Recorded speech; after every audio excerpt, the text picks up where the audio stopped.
Well, good morning, everybody. Ben and Woods, 97.3 The Fan. Welcome into the program. We're in like that baseball purgatory right now where the days are just dragging. You know that real games are around the corner, at least for our team. Already had a couple of real games in Japan. Just wrapped up. Dodgers win again and beat the Cubbies on a fake home run from Shohei Ohtani, which was interesting. It's an interesting way to start the season. They're never beating the allegations that the entire league is rigged for them. There's just no question about it at this point. But we already have some Dodger fans in the chat, 2-0, and jump on over to Ben and Woods to say hello. Welcome. Good to have you guys here. Thank you for helping us pay for our trip to Philadelphia in July. We really appreciate it. Steak dinner going to be on you guys.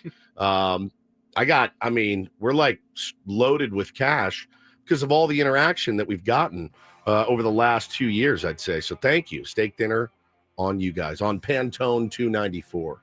Really appreciate it. I'm Woodsy. That's Paul Reindl, the executive producer of the program. Good morning, Paulie. Just mad it took us so long to figure out how to monetize Stupid Dodger the fans. Dodgers God. obsession. Idiots. Yeah. Could have been Better late than never, I guess. I could have bought a new moped or something that something cool, some toy. I don't have a lot of toys. I got everything I need, but I'm not a big toy guy. Could have had a jet ski or something by this point. Ben Higgins, your friendly neighborhood sports anchor. I doubt you're a jet ski guy. Have you ever been on a jet ski? I have been on a jet ski. Did you enjoy it? I did. It's a blast. It was fun. I will say I did it on a very calm lake, which was really nice because it wasn't bouncing around waves, which I don't think I'd like. It was quite enjoyable on a still calm lake. I've done like a rough lake, but not like the ocean. Have I done the ocean? You did the ocean because went out to Coronado on one. Oh, yeah, I guess that's the ocean. Count that. It's San Diego Bay. San Diego Bay, which is the ocean. It's connected to the ocean. It's not. I mean, you're not going straight out into the waves. You didn't launch it out at Tamarack or anything. Which I think most people either do it in a bay or a lake. It's not really an open water ocean sort of activity, except for the most of extreme jet ski riders. I love a jet ski. Oh, a wave runner.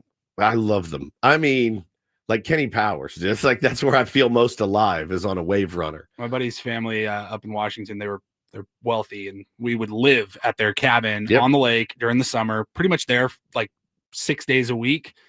They would wake up every morning. They had 2 jet skis right there on the dock. Out. You just wake. First one's up. You wake up, you look around, you're like, yeah, it is glass out there. Yep. You just take the jet ski out. Oh my God, it was so much fun. My parents had a lake house for a while, about an hour east of Dallas, and they had two or three of the fastest wave runners known to man. They went like 75 miles an hour. They were insane.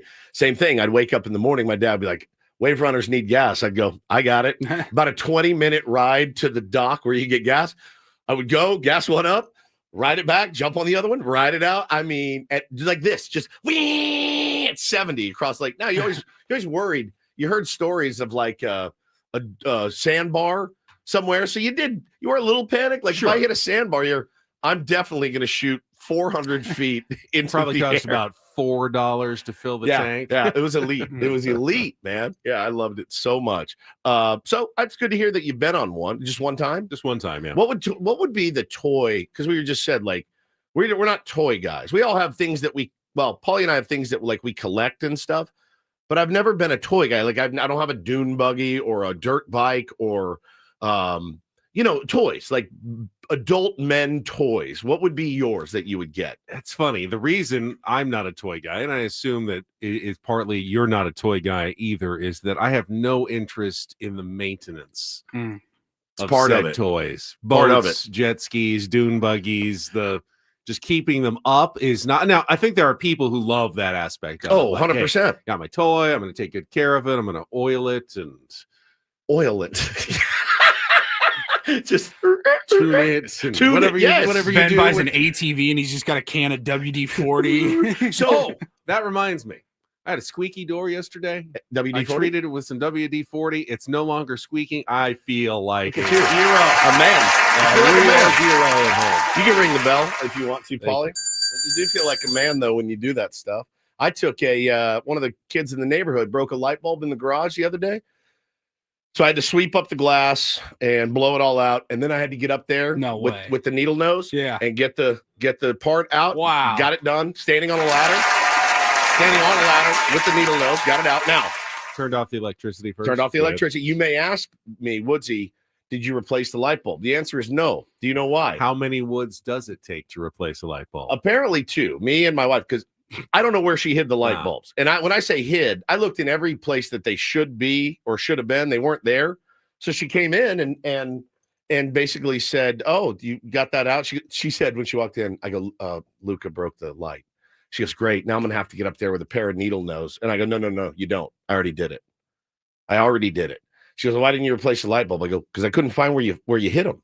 I'd be happy to do it." Still hasn't been done. It was 3 days ago. But I did. I felt very manly, Paulie, for getting up there.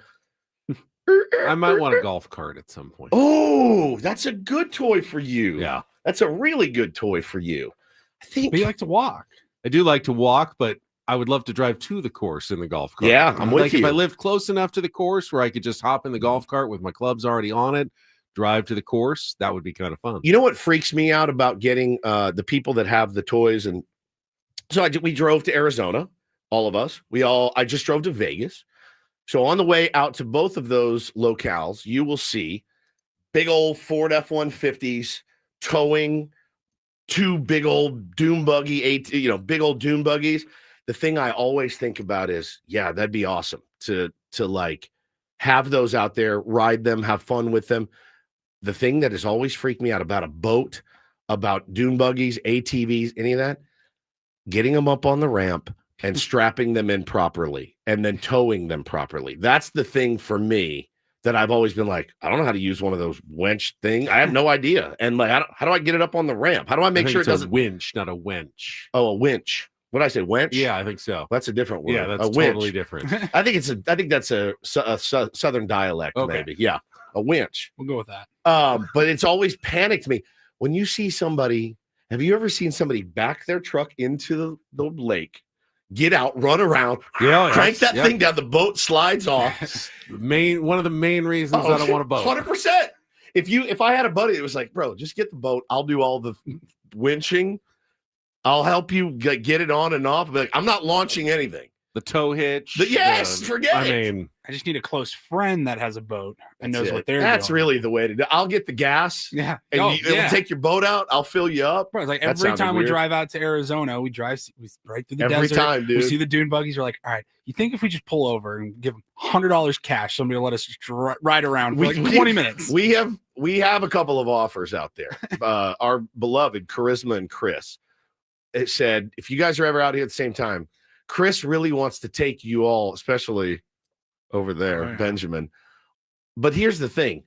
They're going to make it real scary for you. That's the thing that scares me. They're going to make it real scary. I want a nice leisurely drive around the dunes. A little nervous about this weekend. Going to be heading to Colorado with the family. Bo and Taylor. Bo's on spring break. They're going to stay with their grandparents out there. But we're taking them to drop them off, and I'm going to go skiing on Saturday. And it's been a while since I've hit the slopes. And I actually thought too, what about a snowmobile trip? And then I thought, man, because I can do we have free. That's one thing I've never done. I've never done it been either. on a snowmobile. You have? I was very young, but it was a long time ago in Alaska. But I remember going on a snowmobile ride. Oh, that's fun. But I don't feel like I do very well on it. So we'll see how it goes. I didn't get to drive it. You just got to ride on it. I was just riding in the second in the back. Matthew said Soft Hand Sports would be the name of your podcast. You're right. I can't deny. We can't deny it in here, but yeah, I would like to get eventually some more toys. The golf cart is a good one. I think I would enjoy driving around in a golf cart. I think I would like a dune buggy. I really do. I just don't know how I was going to get it from place to place, or clean it, or oil it, or tune it, as you said.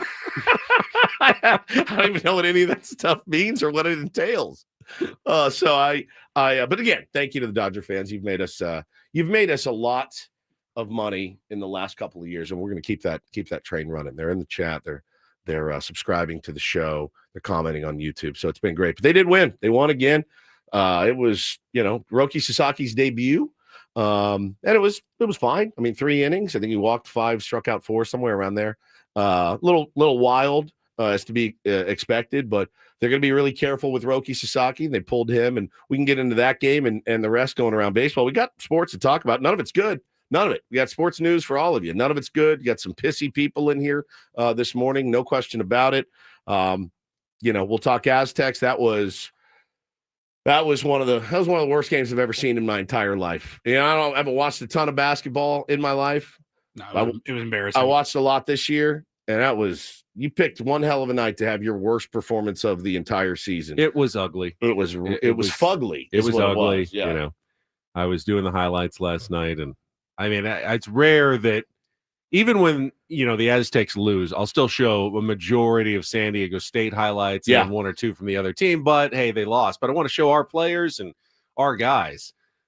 It was almost all North Carolina. I showed one SDSU highlight. Wow. Which one? Nick Boyd's three-pointer that made it a 13-11 game early. And it was never closer than that. You should have done a Benny Hill montage of all the bricks that they threw up instead. I know that's probably probably can't do it. I'm a little, I don't know, spun out from an email I just got. Oh, really? Just now? Yeah, from a Channel 10 viewer, 5:59 this morning. I won't say her name, but it bothers me a little bit. Oh, boy. Oh, boy. Says, hey, Ben, I'm wondering why you didn't say anything about the women's college basketball playoff games last night or this morning. You only talked about how SDSU's men's team lost. So prejudiced and typical of a male newscaster. I saw a tweet about this the other day, too, from somebody that we love and is a big tier one that want us to cover more women's sports. I responded and I said, but they didn't play yesterday. I will show UCSD's women's highlights tonight. I often show women's highlights on when they play, but they didn't play yesterday. So I didn't have any highlights to show. I had the men's highlights to show because they played. And then tomorrow I will have the women's highlights to show, and I will show those because at 11 o'clock I feel like I'm okay here. I'm on solid ground. I think you are, but it does.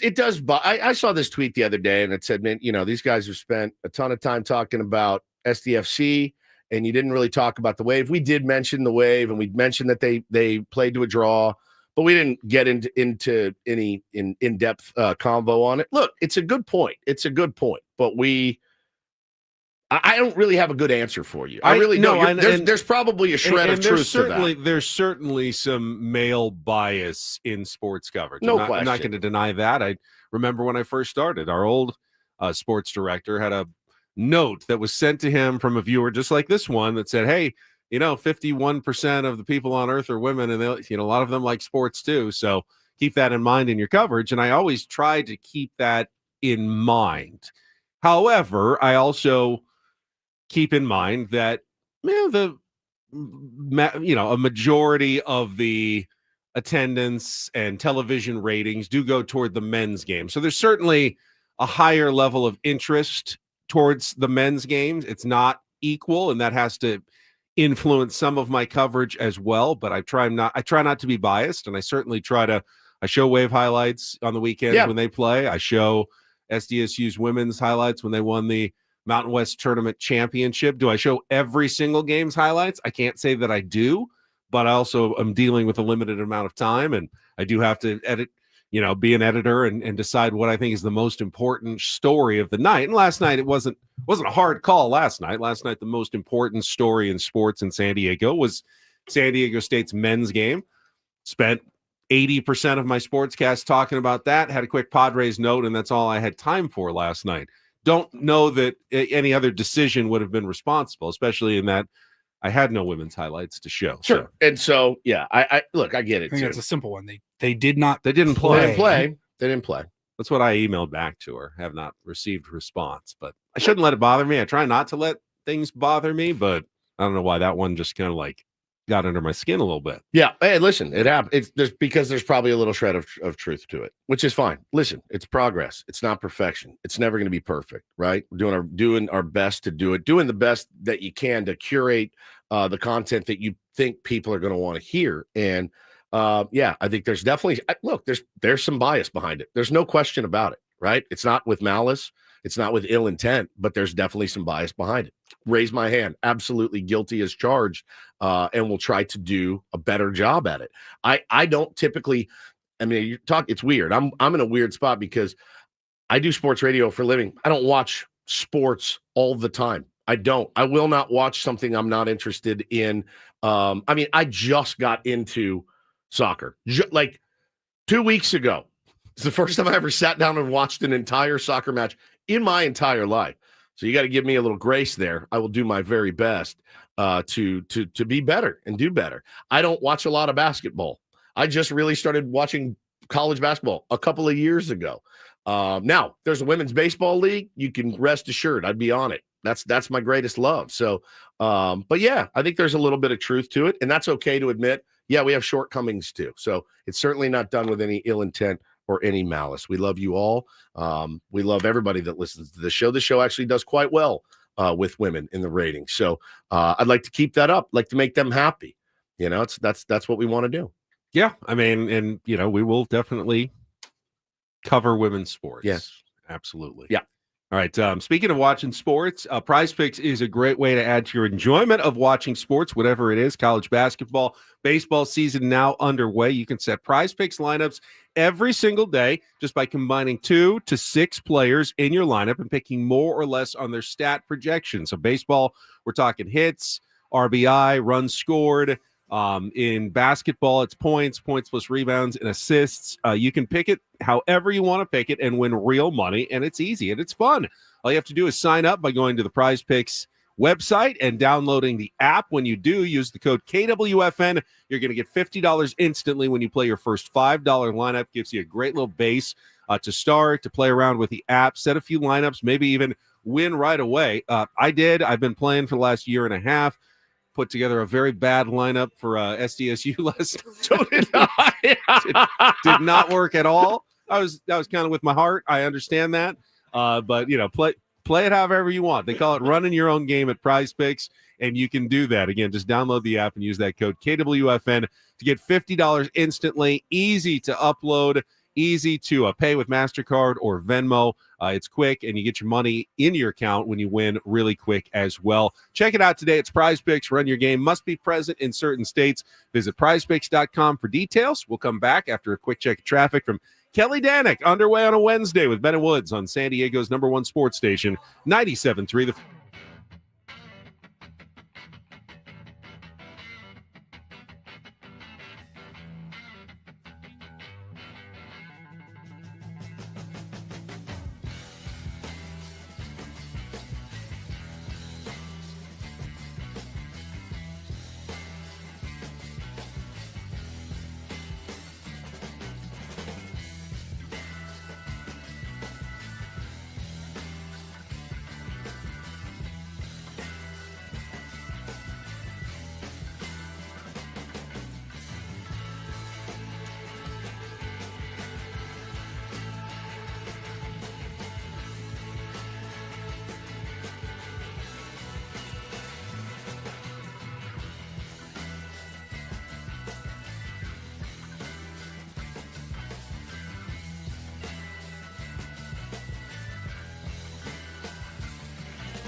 First up on the menu today, obviously, is last night's San Diego State, North Carolina beatdown.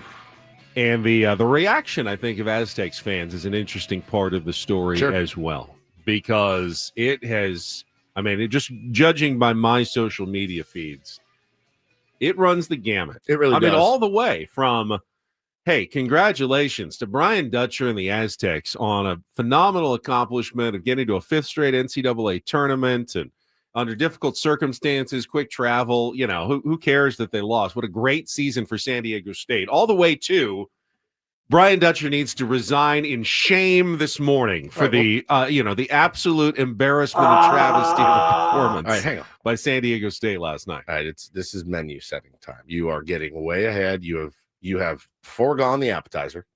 You've flipped your bowl of soup over because of your anger. All right. You've already stuck down 2 of your pre-dinner cocktails, and you are diving right into the filet and your mashed potatoes. This is menu setting time. You're going to get all your takes about it's not a take. That's simply other people's take. Correct. I haven't given you my take yet. I saw your Twitter last night. You were in a crash out. It was almost full Kanye West from you last night on Twitter. I saw it once I saw Ben start insulting the other team's head coach. I went, he's shook. He is absolutely shook right now.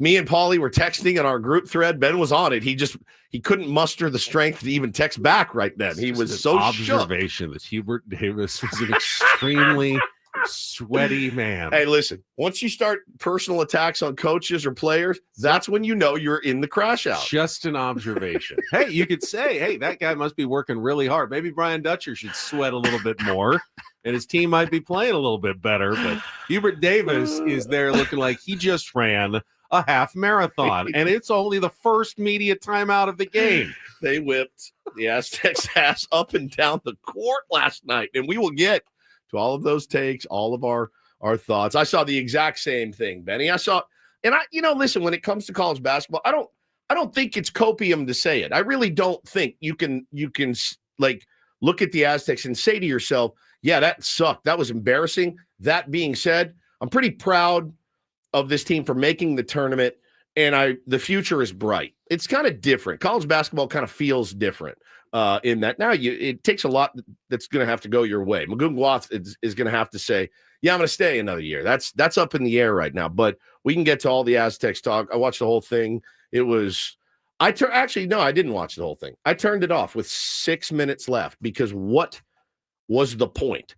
You missed the best 6 minutes by the Aztecs of the game Then I didn't miss much because they still lost by 27. Yeah. Well, they were down by 40, so it did make a nice run to get a 27. Small victories. I respect the fact that everybody can cheer for sports differently, but in this case, I do feel like there's some wild overreactions to one game. But we'll talk about it. There always is. We'll talk about the game coming up. We'll get into some Padres talk, some concerning downgrading of reports when it comes to Darvish's health. And Mike Schultz is not panicking, but I think if you're a Padres fan, you have to be a little bit concerned with the kind of words that are being thrown around. Started with fatigue, now it's up to inflammation in the elbow. Again, we've gone down this road too many times before. Yep. Yeah, sometimes it is nothing, and hopefully it is nothing. When was the last time it was nothing? I thought about that yesterday. I'm not calling. Hey, the news on Matt Waldron has gone the other way. They were worried it was going to be weeks, and all of a sudden, it's doing pretty well, actually, 2 days later. Okay. So sometimes it is better than you think, but I would think 80% of the time it's probably not good news and not headed in the right direction. I'm going to say about 95. Honestly, and this isn't a Padres specific thing. This is an every Major League Baseball team thing. This is just how they present injuries. And they do the old overpromise, underdeliver as it pertains to injuries, instead of the soft sell on you. The overpromise or the underpromise, overdeliver. It's a different thing, and every team does this.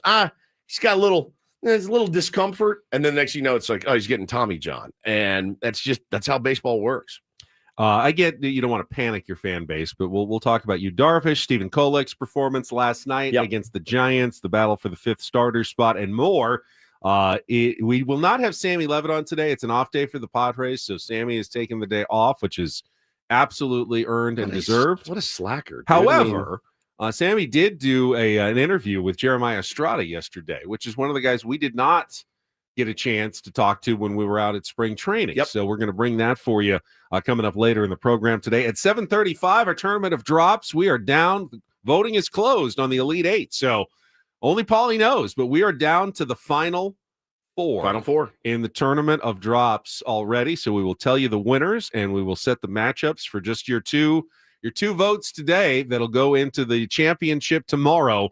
And then on Friday, we'll crown the 6th annual Ben & Woods Tournament of Drops winners. So stay tuned for that at 7:35. Have our regular features today, of course, including Don't Do This, Take on Woods at 8:20, chance to win a trip to Las Vegas, and the Reindl Report, plus the biggest fan. But I wanted to, because I forgot yesterday, give a chance for our early tier ones who join us in the morning to win some Padres tickets. So why don't I do that right now today? Little special bonus for everybody who's up early.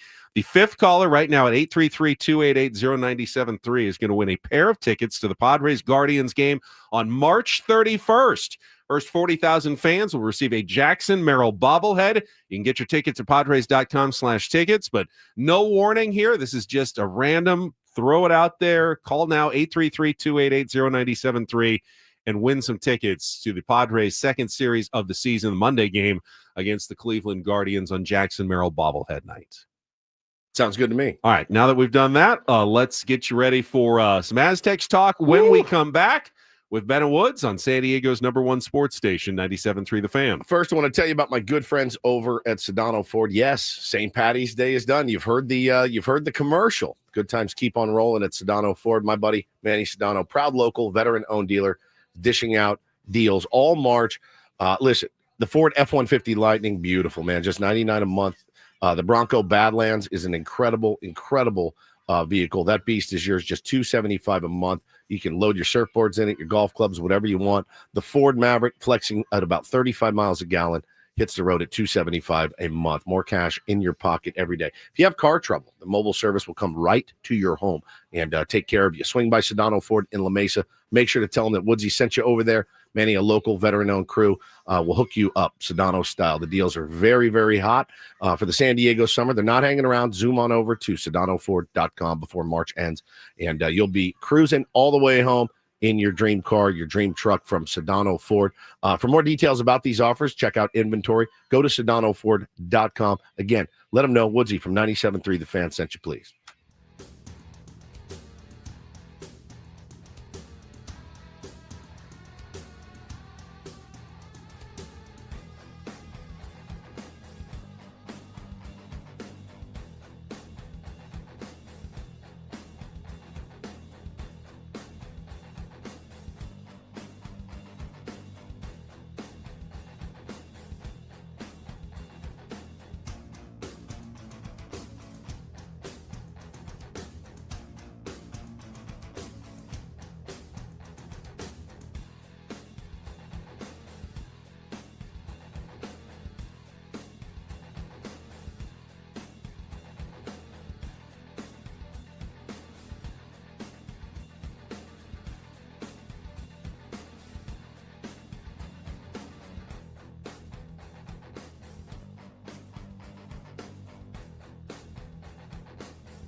think one thing we oftentimes forget as sports fans, maybe even in life, more than one thing can be true at the same time. Sure.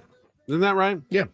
I like that saying. I think it was true that the Aztecs played a really bad game last night.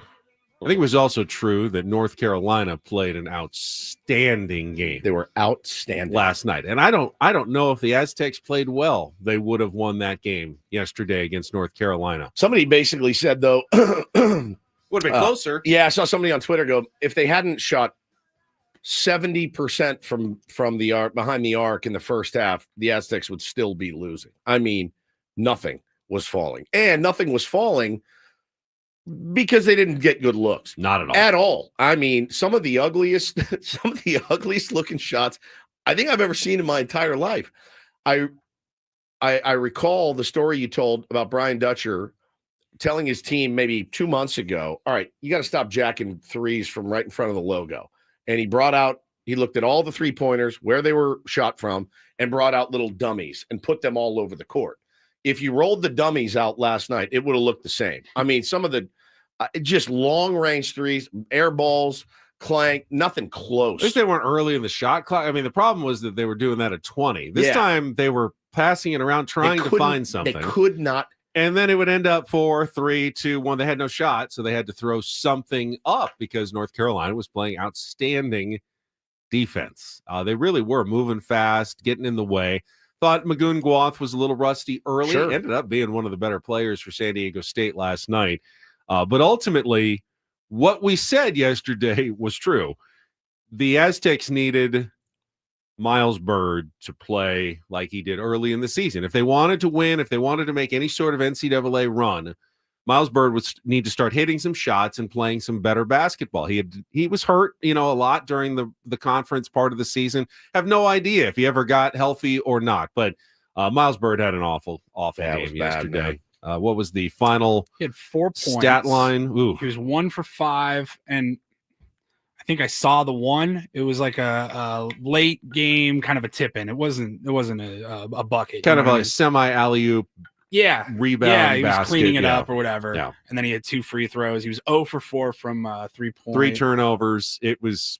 I mean, there's just no way you're going to win when one of your key players has a game like that. Nick Boyd was okay, but certainly did not, make a giant difference in the game. Just the Aztecs were outplayed top to bottom by North Carolina in that game yesterday. And I think, the Tar Heels deserve a lot of credit for how well they played. And they were playing. Dutch said after the game, as soon as I watched the film of their last 8 or 10 games, I said, this is a team that's playing their best basketball. They may not have put together a resume that deserved over the course of the season of making the tournament, but he knew that once they were in, they would be a very dangerous team. And they're now favorites against Ole Miss in their next game already. I mean, people are jumping right onto the North Carolina bandwagon now. After watching them play, you can see why. And R.J. Davis was nasty. I mean, he was nasty last night. Couldn't miss, dude. And, Paul, you were talking about earlier in the week. Yeah, man, they didn't have a ton of size. And it's a lot of guards out there. The Aztecs could not break the defense in the first half. Even a little. You could not get a clean look at the basket. You couldn't everything was contested. It was ugly. Miles Byrd they threw it right to him, and he's got a breakaway. And he's dribbling. He does one small look behind him to see if there's anyone around, loses control, has to pull up under the basket, then panics, runs out to 3, and just jacks a 3. It's like George Costanza, just chucking the ball, playing basketball. Honestly, some of the ugliest shot selection, they were forced into a lot of the bad looks that they took because, again, the credit goes to North Carolina. I mean, it's a perfect storm. North Carolina played outstanding, and you also played like crap. That's the perfect storm of not being able to win. That's how you get down by 40. That's how you get down by 40 points. I mean, UNC made their first 5 3-point attempts. Honestly, the Aztecs, I thought, came out, and I go, okay, they can play with these guys. 100%. Forced, I think, 5 or 6 turnovers in the bat in the first few minutes, and I thought, oh, this pressure is getting to North Carolina. The problem was when they got a shot off, which was rare, they made it. every single time. They made it. So even though the Aztecs, I thought, were playing really well early, they were down like 6. I'm going, and I don't think they can play better defensively than they have, and they're down 6. What happens when San Diego State goes through one of their offensive lulls, or they don't force a turnover for a few minutes? Well, we found out they went on a 22-3 run when that happened, and the game was over in the first half. And I've seen the Aztecs go through lulls plenty of times. This season, last season, every season. This one was different. You could tell this was not, hey, the Aztecs are getting good shots, they're just not falling. The other team is, taking tough shots, they're going in. You could tell that it simply was not going to happen last night. And I'm not the kind of guy who gives up on a game. I always think, hey, there's a comeback, there's going to be a run. It's college basketball. Your team's going to go on a run. I never felt there was going to be a run of any sort for San Diego State in that game once I started watching it. And Ben, I don't think they felt it either.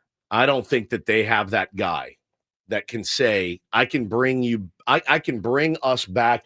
I did not foresee, after about 10 minutes of watching, I thought they're not going to go on an 18-3 run. They're just not. It's not in the cards right now for them. Rusty is a good word to describe Magoon early in the game. They were playing him hard. I mean, they pushed him down. They got him hard. Like, they were all over him. It was really a sloppy game. But, it was really sloppy. To come back requires the team you're playing against to go through some sort of lull. And I don't know that. I mean, North Carolina went 21 for 24 from the foul line. Wow. So they didn't make mistakes there. They shot over 50% the whole game, whether it was 3-pointers, wherever. There just was no crack. They were locked in the Tar Heels game that you ever saw. Like, okay, here's our shot. Yeah. They're showing their weakness. They've tired out a little bit. They've cooled off a little bit. It never really happened, other than when they brought in the bench warmers at the end of the game, and it was by far a done deal. There was just never an opportunity to come back into that game. And I don't know if you heard some of the comments after the game. I want to get into a little bit of what Nick Boyd had to say and what Dutch had to say after the game. We will do that after a check of traffic. First, I want to congratulate Tyler, who won the tickets for the Padres Guardians game. Congratulations, Tier 1 Tyler, for calling in. We will get to the comments, post-game comments from Dutch and Boyd right after a check of traffic here on 97.3 The Fan. From the 855 Get Ross Traffic Center, protecting San Diego after accidents or injury, here's Kelly Danick.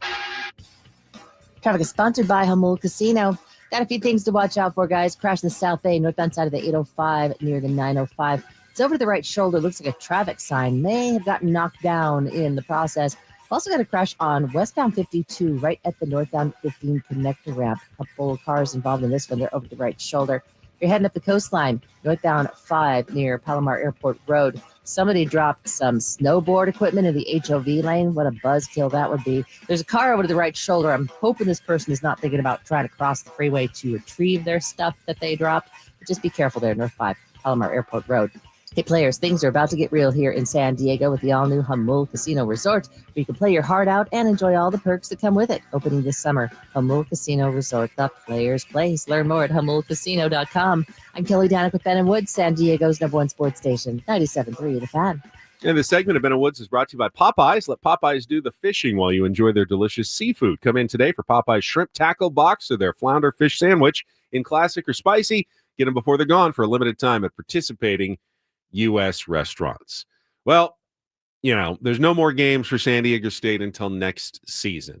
But if you are going to lose in embarrassing fashion, at least you have a player who responds like Nick Boyd did after the game. And I loved hearing this from one of the Aztecs leaders. It's tough, It's tough. It's hard to really even put into words, how you feel after coming to the biggest stage and just getting your butt whooped. But, it's bigger than basketball. And, these are lessons that we could take as a team into the real world and just learn from and learn how to keep your head up. But, yeah, it's just hard to explain. And I just think, this is a loss that, we're going to feel throughout the summer. We got punked. They whooped our butts. And, if you don't come to the summer ready to work, you don't really love the game. So, I think this is something, we could definitely grow from and rally around and just take to the summer with us and hopefully be back here next year. Perfect. Gotta feel you. Perfectly said. Good answer. Gotta feel you going forward. And that's, and Nick Boyd does have another year of eligibility. He's a senior, but has one more year if he wants to come back. Dutch's biggest concern now is who can he bring back from this roster? Who is he going to lose? Who can he add in the transfer portal? When does that all start after the tournament? It's already started. Oh, it's already started. It's already 2 weeks ago. Yeah. I mean, teams that didn't make the tournament, they've already lost players to the transfer portal. We'll probably find out in the next, few days if anybody is jumping. I mean, they have agents now and probably fielding NIL offers from big-time schools like North Carolina and Kentucky to see if they're going to steal him away. We know Miles Byrd said he's coming back as long as he doesn't go pro, and hopefully he can come back. What? He's not pro. He didn't show off his best foot options at the end of the season. Magoon has said he's definitely exploring pro ball. And I heard Sydney Sweeney is single now. I'm going to go home and tell Hannah, you know what? I need a little bit of time to explore my options, just to see, because you just never know. Sometimes Magoon's the one. He the will one. get looks. Yeah. There will be NBA teams that will have conversations of correct late first round, early mid second round. Like, hey, that's a guy we can develop. He's not ready yet, but we can absolutely develop him. He didn't finish well yesterday. I think he was a little rusty. Man, he's just a little bit away from being potentially a dominant player. Really good. He shoots. He moves well. He can block shots as well as anyone in the country. Yeah. Magoon's legit. He's legit. Like our best 3-point shooter. Magoon is as legit as it gets, and I'd almost be surprised. I mean, I think someone would draft him now. Yeah. If they got the opportunity. Now, it doesn't mean he's definitely going. There's a world in which you make some NIL money next year and increase your stock and maybe get to be a first-round draft pick with more money, and that's a legitimate, viable way to go now for a player like Magoon Guath, but that'll be a personal decision with him and his advisors and his family as to how he wants to proceed with his career. I'm not going to be mad. You can make more money in college now than you can. G League. Yeah, you can. So that was not the case a few years ago. And more exposure, way more exposure in college basketball than you get in the G League, unless you're Bronny James. But other than that, yeah, man. I mean, this is it would be depending on where teams line up on him. Decent move to come back to San Diego State, try to run it back. It's what we all want. It's what every fan wants. You win you have a good season or semi-good season. You want to run it back and see what one more year of growth will do. So I hope he stays. I think that'd be great. And for the fans who, were in my feed yesterday saying that this is Dutch's system. The Aztecs just can't, they've got to evolve and become it can't just be the defensive team that they've always been. I will say, hey, they are 2 years removed from making a national championship game. Yep. Dutch's system, Fisher's system still works on the college level. Yes, of course, you'd rather have shooters who make shots than don't make shots. They know that. They absolutely know that, but that's not a system issue. I would like San Diego State to retain its identity going forward, and I know they will. They're not going to rethink a young, everything. Inexperienced team. Yeah, and at the beginning of the year, I think this was the real. They were picked fourth in the Mountain West. They finished fourth. Yeah. I thought probably could sneak into the NCAA tournament as a fourth place team. They snuck in. Could they have won the game in the first four? Of course. Didn't play well. This is just right in line with my expectations for this season for San Diego State, especially without Reese Waters. This was not a phenomenal season. It wasn't a disappointing season. This is the kind of season that you're going to have more often than not. I disagree a little bit just because the bar is set. The bar has been set for San Diego State basketball. And for me, it's kind of like Sweet 16. Like if you make the Sweet 16, it's been a good season. If you don't, it wasn't a good season. That because we've been there several times. Yeah. That's the bar. If you want to call it the round of 32, fine. Get in, win a game, get into the tournament, all that. That's where my bar is. I'm not just get into the dance and be happy. That used to be the case, and that is the case for some schools. If you get into the round of the dance full of 64 teams, you're happy. I'm not happy. That's fine that the bar is the bar, but even teams like North Carolina, I mean, they missed the tournament 2 years ago. They probably should have missed the tournament this year. Yeah. You don't think their bar is as high as San Diego State's bar? They've got 10 times the amount of NIL money. There's only 16 teams that make the Sweet 16. You're not going to get there every year. I promise Duke you, there's is not Tar gonna get Heels there fans that every are going to be very upset if they don't win on Friday. I get that. I get again that. on It's Sunday. like I said it to Coach Fisher yesterday. Look, the entire country thinks that your team is not his team. The other team is a joke. Everybody in the country railing on this team. That's the last thing you want. You don't want to kick a hornet's That was my nest, biggest fear. man. Yeah, for last night. It take the team names away from it. When you have one team that is getting absolutely trashed, pretty much universally across the country, trashed. You have no business being here. And you're like, we're a blue blood. What are you talking about? Yes. We're North Carolina. But if you take the team names out, it's sports. That's what happens. It is poetic justice that team then goes, not just wins, blows the other team out of the water. Yep. No question. And that was the biggest fear, and it happened. It happened.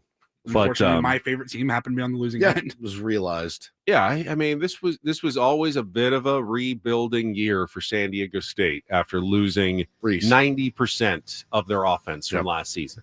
It was always going to be. It was never a national championship type season for San Diego State. We knew that at the beginning. Next year, maybe though. They get guys back. I have a lot of hope for the future. We'll set aside San Diego State, get into some Padres talk.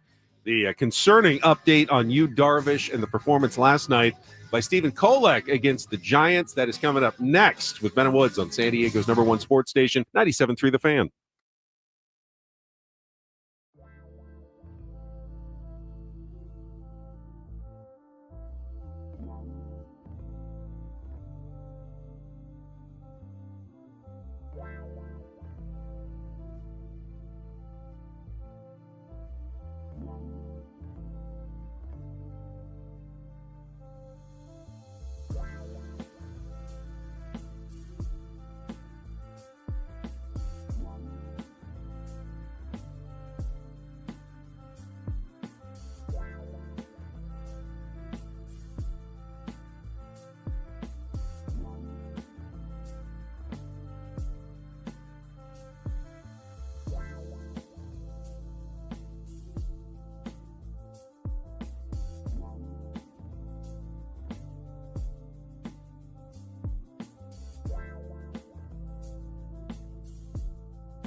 the tournament. I love the tournament. I do. I watched the first game last night. It's a good game. Couldn't have gotten any better. Man. I was like, man, what a night. Alabama State. Alabama State. Cross-court heave and basket with 1 second left. I'm like, man, we are in for one hell of a night of college basketball. This is going to be great. This is what the tournament is. No. First one was great. Second one wasn't a good sign for the night, but good sign for the tournament. Good sign for the tournament. The fact that the Aztecs are out. Now, UCSD is still in. They play tomorrow. They play tomorrow night at 7 p.m. against Michigan. And so I thought about you last night, Benny, with the Aztecs going out. You too, Paulie. You guys will still be watching every friggin' game you can get your hands on, right? Every single one. Yeah. Okay. Yeah. Yeah, I thought the same thing. It's 16 games tomorrow. That's a lot. That's a lot of basketball tomorrow. That's a lot. Yeah, okay. But your interest in the tournament will not wane just because the Aztecs are out. Definitely. I mean, I'm the same way with baseball. My team for UCSD. My team gets knocked out. I still watch every single pitch of the playoffs, and up through the World Series. It doesn't really matter because I love it, and I will. I'm going to be. I'll watch the women's games tonight. UCSD's playing in the 16-16 play-in game in the first four. Who do they have? Playing Southern University. Okay. And then SDSU plays in the first round on Saturday at LSU. And their brash coach, Kim Mulkey. You've seen her in her loud outfits and everything. She is something else. I'd love to see an upset in that game. SDSU big underdog in that one. But, yeah, no, I'll watch it all. And, you fill out brackets, so you also cheer for your brackets to Katie just said, win. And just like that, I do not care about March Madness. That's fine. That's also fine as well. Makes sense. That's fine. We're going to talk some Padres here. And, we got the word a couple of days ago that Darvish was dealing with a little fatigue. And that's actually not uncommon in spring training, kind of a dead arm period. Also for 38-year-olds. Yeah, and Yu is very locked in terms of his own health and his arm, and there's no reason to, push it here in the month of March, especially spring. So they said, hey, we're just going to give him a few days off. I think he'll still be ready for the season. But yesterday, a little more concerning when Mike Schilt gave an update on Yu Darvish in Peoria. Here's what the skipper had to say. Got a little elbow inflammation post the game the other day. Again, some general fatigue associated with it. It's taking some time. Just got through playing catch. Feedback's a little bit early, but, talking to medical, we'll see how he recovers from it. Give him a couple more days. The alarm factor, we don't feel like we don't know what it is exactly. But he did have some elbow tightness, and he's got through playing catch, was a good sign, and we'll take it day to day. At this point, this would seem to be possible to affect. It's possible that it could affect the beginning of the season. Not saying it's definite, but it's definitely possible. Yes. But he's, through played catch today, so that's encouraging. Has he had any imaging, or will he go for an MRI or anything like that? Yeah, that's something from the medical department. If we want to release that as an organization, I'm not aware of that ability to share that. How do you feel about where you are with your starting pitching depth right now? Some of the options you have in camp. We do have good options. That part's good. We've got an opening day starter. We already had two. I would hope so. We chose Michael based on the days. We got Cease, obviously, and we're really been very pleased with Pavetta and what he's doing and what he's going to do. Kolic's going to throw today. He's had a really good spring. I wasn't able to see it, but the feedback I got from people I trust highly, including our general manager, feels really good about Mr. Hart. Ruben was very encouraged as well. And Vasquez pitched for us last year and did a great job and has, been better as the camp has gone. So a lot of good options. And then you have, Matt Waldron, who has recovered. I haven't shared that in that 24 to 48 hour period we had talked about. But that initial 24 and now 48-hour period has been very, very favorable for Matt. Still going to be some downtime, but overall, big picture, as good as it could have been. Do you have any idea when he might throw? I'm not sure when he's going to throw. We're still, a week away from just making sure it's healed, not having that setback we talked about early on. But it's sooner than we anticipated, but we don't have a firm date. All right, so you listen to Mike Schilt, and while he doesn't want to panic anybody, I'm concerned about Yu Darvish. Inflammation is definitely always something that you have to take seriously, for pitchers. It's inflammation is the sign that something may be strained or torn or, or it could be nothing, but it's definitely the first step in bad news for a pitcher's elbow. Correct. Yeah. I mean, Yu's throwing a lot of innings, man. He's got a lot of mileage on that arm, throws a lot of different pitches, puts a lot of strain on that elbow as well. Maybe that's it. Maybe he didn't react to spinning it as much as he does. I have no idea. Only Yu knows how he truly feels. And once they get an MRI, they'll have a more clear picture of it. But yeah, man, it definitely takes him out of the 3 spot in the rotation as of now. Things could change, as we know, but slides Pivetta up to the 3, and now you're looking for a 4 and a 5 when you were looking for a 5. So it's bad news. There's no way to sugarcoat it. Joe Musgrove apparently had an inflamed elbow the last 2 years and pitched pretty well, for 2 years before it gave out. So it's not. Doesn't mean use out extended period of time. Not yet. You're going to have to wait and see. Using Joe Musgrove's not the most comforting comparison, though. It's not how it ultimately ended. It's not, but it doesn't mean instant injured list either. Yu's 38 years old, man. He's on the back 9 of his career anyway. And so if he feels that he can pitch through it and be effective, I think you let the player decide, right? You let the player decide, I can do this. I can get out there and get outs, give you 5 innings or whatever. But, that remains to be seen. And when that happens, you have to pivot and you have to make decisions. And Kolek was okay last night. He was okay, got in a little trouble in the first, but battled out of it and actually had a decent outing. Gets a lot of soft contact, and which means you're going to give up some hits. And last night, they found holes, had 7 hits, but they were all singles. One of them was a bunt single. Yep. No extra base hits at all, which is the way you generally, keep from getting things really out of hand. If it's just singles, sure, you can live with that. So I didn't think I was too disappointed with Stephen Kolek's performance against the Giants last night. Yeah, you know what he pitched like? Pitched like a 5th starter. Yeah. So okay, no problem. Yeah, you're not expecting your 5th starter to go out and throw 7 shutout innings every 5th day. Yeah, there's one team that will, but other than that team has a different looking rotation. But as we stand here as Padres fans, yeah, man, Stephen Kolek, Kyle Hart, Randy Vasquez. Those are the 3 guys battling for 2 spots now. And so there's other questions obviously about this team and what's going to happen. And, I saw it posed yesterday and our buddy Tommy did it. And, it's definitely something we should talk about. Benny, you brought it up before the show. What does it say about this team? Because again, nothing has been set in stone. We were pretty flabbergasted that they said, oh yeah, Hayward's locked up a spot and Yuli Gurriel's locked up a spot. The one guy people are talking about is Tyler Wade. Now, Tyler Wade is not having a good spring. He's not having a good spring. There's no other way to look at it. Now, another guy that is Brandon Lockridge is having a really, really good spring. 2 for 4 yesterday with a double. His average 342 this spring. And he does a lot of things well. He does. He plays good defense. He has a profile that San Diego likes, Ben. He walks a good amount. He doesn't chase a ton.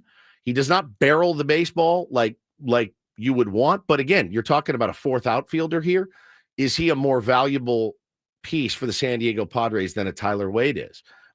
Listen, I think this isn't – I'm just telling you what we've heard and what we have been able to gather from that team. They value Tyler Wade for whatever reason. They value him. They love him. Would you be surprised if he makes this team in a week? I wouldn't. That's a good question. Now, I'm not saying it's right. I'm saying, would you be surprised? How does it work when you have? I think Jose Iglesias is going to make the team. I think so too. What's Tyler Wade's role? Where are you going to use him if he makes the team? Where are you actually going to use Tyler Wade? If Tyler Wade is, one of your infielders needs a day off, you got Jose Iglesias is going to play, not Tyler Wade. Correct. Now, if someone gets hurt, it's nice to have a Tyler Wade as a 6th infielder at some point, but you don't keep that guy in your roster. You keep that guy at AAA and bring him up. Will Tyler Wade pass through waivers? Yes. If he doesn't make the team, or will another team claim him? I think he will. Don't you? You could lose him if you don't put him on the roster. Sure. And you have to be fine with that, I think. I mean, again, great dude. Had a friggin' blast getting to know him. Phenomenal interview. Would love to go out and tear up the town with Tyler Wade. There's no doubt. One of my favorite interviews we've ever done. That being said, you want to win baseball games, and you want the guys that have earned their spots to get those spots. I just following this game, covering this game, stuff like Yuli Gurriel and Jason Hayward and Tyler Wade making a team over guys like Oscar Gonzalez, Tirso Ornelas, and Brandon Lockridge happens all the time. I'm not saying it's right. I'm just telling you. It certainly looks like Tirso is going to start in the minor leagues. Yep. Oscar Gonzalez, who's now hitting 380, 415 OBP, and 520 slug after last night, also seems perhaps ticketed to AAA. But remember, he has an opt-out. So you're going to have to massage a little bit and go, hey, Oscar, we need you to start a little bit, but you're our first guy coming up, and we expect you to be on the big league club a lot of the time, maybe most of the time this season, because he would be someone that I think other teams would be interested in based on his spring that he has had. And I would worry about losing Oscar Gonzalez. Do you think you can keep him without keeping him on the big league roster on opening day? I don't know. I have no idea. I have no idea what's in his head. I have no idea, how many teams would jump on him immediately if he opted out, Ben. I would imagine, based on the spring that he's had, a few would give him a look. But again, I think it's, you got to make decisions that you feel are the best for your team. I understand that. It's a very easy thing for management to say, is this is the best decision we thought for the San Diego Padres moving forward. But if you start to lose some of these guys, then yeah, man, it makes you question kind of, hey, what are we actually doing here with a 40-year-old Yuli Gurriel on the roster, with Tyler Wade, who's just had a miserable spring. Again, with other guys having good springs and showing you something, showing you their value. Yeah, man. While there's certainly a danger to losing someone like Tyler Wade, who everybody loves in the clubhouse, right, there's also a danger to not rewarding guys who are performing. Correct. I think there's nothing, in fact, could be more potentially damaging to a team than telling guys, hey, we don't care how well you've done. It doesn't matter. We have our guys. We've already picked our guy. What kind of message does that ever send to any sort of team? I know. Where performance doesn't matter. We already have our favorites. Tell me one team that's ever been successfully run with that as their philosophy. Yeah. The performance doesn't matter. We've already pre-selected our favorites, and you're not one of them. Yeah. It's not a winning strategy. It's not, dude. It's not. I've seen it in baseball many, many, many, many, many times. I know how much Mike Schilt values Tyler Wade. I know it. He loves the ability to bunt. He loves the ability to run. He loves the ability to play a couple of different positions in the infield, but you also picked up Jose Iglesias, who has the ability to hit and has the ability to play multiple positions in the infield. There's your guy. You have a better option. And one of those instances. Brandon Lockridge spent some time in the cage bunting. Bunt. And he can run. You can run. You can play outfield.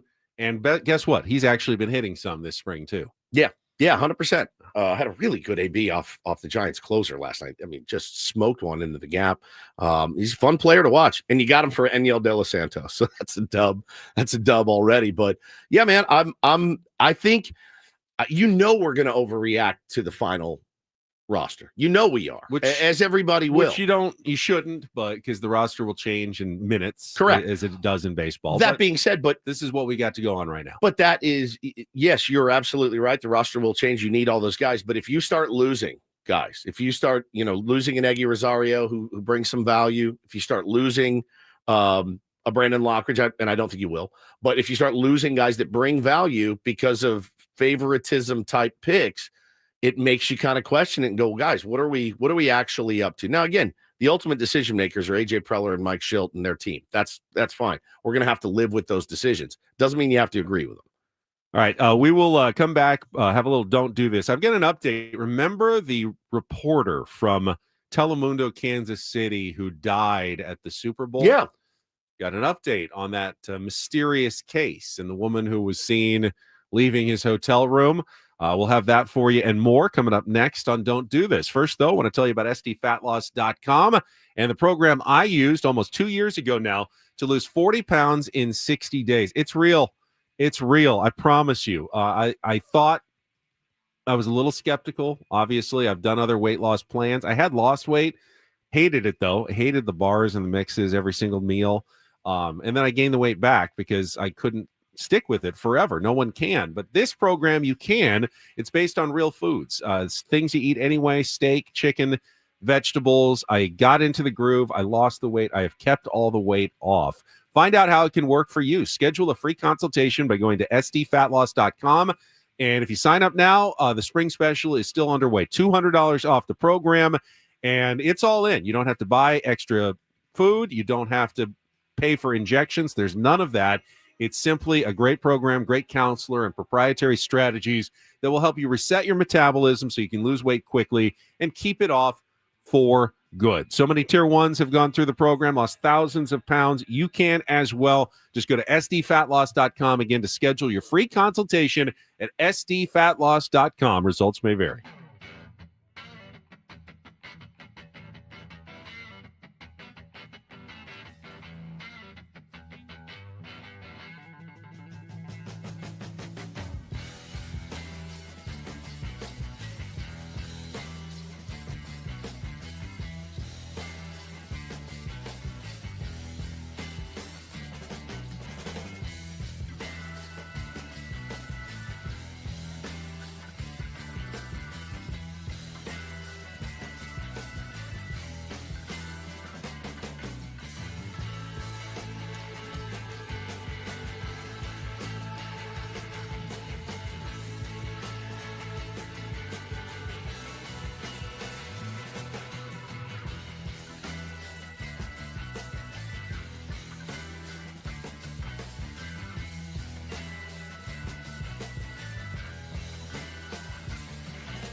All right, Don't Do This is brought to you by Trust and Will. Don't leave your entire estate, house, kids, and life savings up to chance if and when you die. Do set up a trust or will online at trustandwill.com. This is more affordable than you think. Visit trustandwill.com for more info. I like that. What a contribution from our boss. I like that together. Phenomenal. That's amazing. All right, I'll start with an update from a story we had on DDT during Super Bowl week. The unexpected death of 27-year-old Kansas City Telemundo reporter Adán Manzano, who was found dead in his hotel room in New Orleans. The next day, police investigated 48-year-old Danette Colbert on charges that she had stolen Manzano's cell phone and bank card. So what happened? Did she kill him and take his stuff, or did he die on his own? What was the investigation? So they have an update. And police have now issued a warrant for arrest on murder charges. Ooh. They say that Manzano was found, and this is the coroner's report. God, he was found with a mix of alcohol and Xanax in his system, and he died by asphyxiation, just in his pillow. Like, he was so completely passed out, he could not move, and he was in a position where he wasn't breathing. Now, did she put him in that position, or did he just happen to fall in a bad position and die? Did she give him all that Xanax and alcohol? It seems like that, yes. It seems as though the investigation is leading toward he was definitely, drugged by her. Now, did she intend to kill him or not? I don't think it really matters. Yeah. If he ends up dead, you're going to be responsible for it. But she definitely stole his credit card and valuables, and then was arrested the following day. So that's the update on that investigation. Sad story from Super Bowl week for a very young reporter who was there probably just to have fun and enjoy it and cover the Super Bowl and never made it back. That's terrible, man. This is an update to yesterday's Don't Do This story of Tracy Morgan. Everyone was pretty worried about Tracy Morgan after he vomited profusely on the court at Madison Square Garden watching his beloved Knicks play. And they wheeled him off. He had a bloody nose. He had thrown up some sort of brown liquid all over the ground. It was really quite a scene. But he now has come out and said that he's doing okay. He said it was food poisoning. Went to Instagram and posted he's doing okay. Doctors say it was food poisoning. Appreciate my MSG family for taking such good care of me. Need to shout out the crew that had to clean that up. Appreciate you. More importantly, the Knicks are now 1-0 when I throw up on the court. So maybe I'll have to break that out again in the playoffs.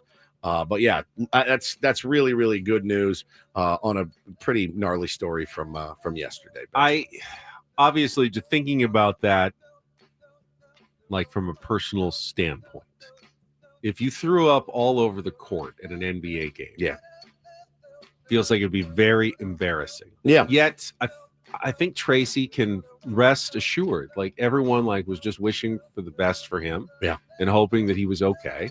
And it turns out he is. Everyone's dealt with food poisoning. And you know what? Even a terrible episode like that, you know what? It's going to be all right. Yeah, I think, it's different for different people. I don't know that Tracy, as a comedian, I don't know that he's like, hey, yeah, you don't feel embarrassed because people were really worried about your health. It wasn't like he got hammered and embarrassed himself and he was, and then threw up. That'd be a little bit tougher to come back from. But if my dude was actually sick and had food poisoning, no harm, no foul. It happens to the best of us. All right. Finally, let's go do this here. DD mega do. And the do this is for a phenomenal radio, television, broadcasting career for San Diego's own Ted Leitner. Did not end, I'm sure, the way he wanted to last night. The final, definitely not. Final basketball game. Do it for Teddy. Broadcasting career. He was hoping that at least it would go on to Milwaukee for a first round game. Didn't happen, but Uncle Teddy, just after decades in San Diego, is hanging up the microphone. Its final basketball game last night came in Dayton, Ohio. Sir, you're a moron.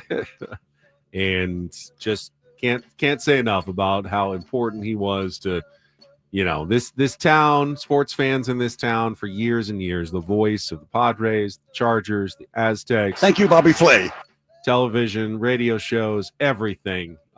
Can't salute you enough, Uncle Teddy. The lore of Teddy Leitner, the stories that are trickled down, to guys like us over the years. I mean, the guy had a uncanny ability. I've heard from several people that have worked with him, including, stories from my wife. Her late father worked with Uncle Teddy for years.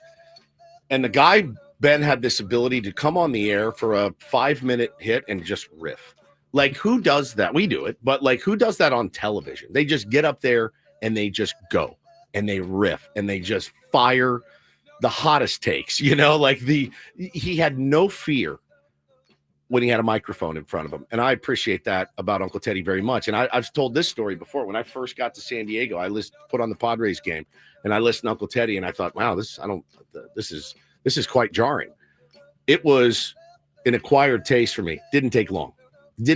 Once I heard the stories, once I met the man, had the chance to talk to him before, it was like the finest wine, Uncle Teddy Leitner. I think, and I see other opinions on Teddy was very polarizing in his career, whether it was his sportscasts on TV or his style of play-by-play.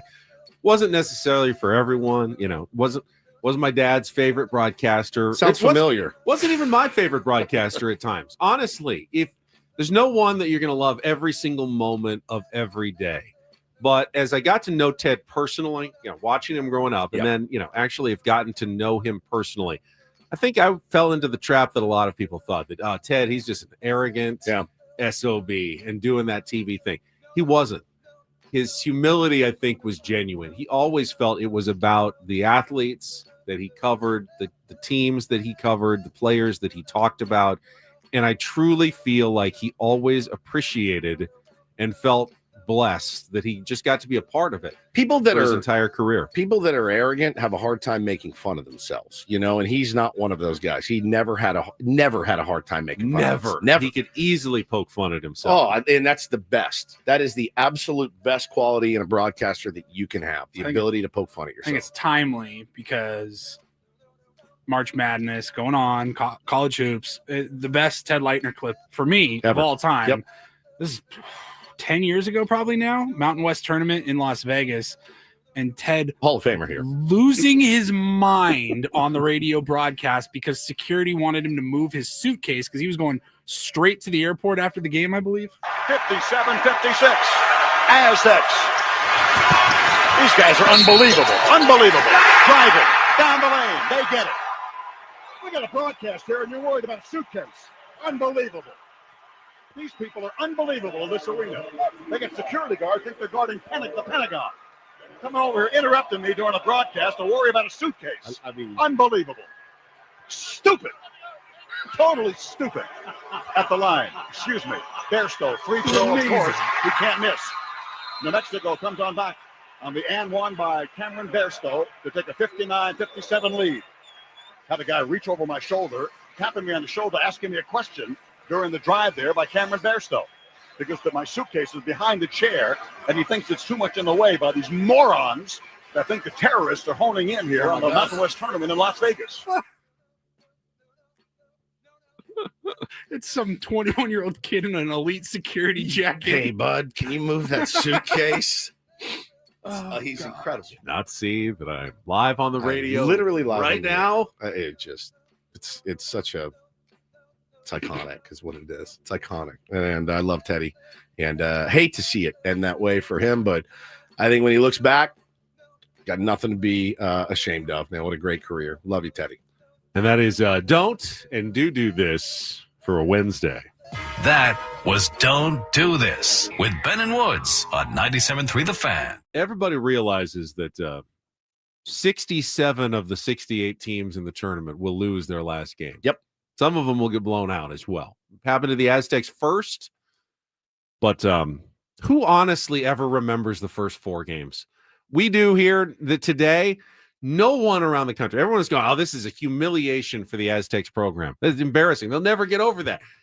No one will remember the first 4 next week. No one at all is going to remember. No, they won't. They will. The Aztecs will remember. The Aztecs will remember. Nick Boyd just said he's going to remember. Yes, but every other fan in the country who probably didn't even watch the game last night, honestly, because it's not. Why are you smoking this copium straight out of the bong right now? I'm not.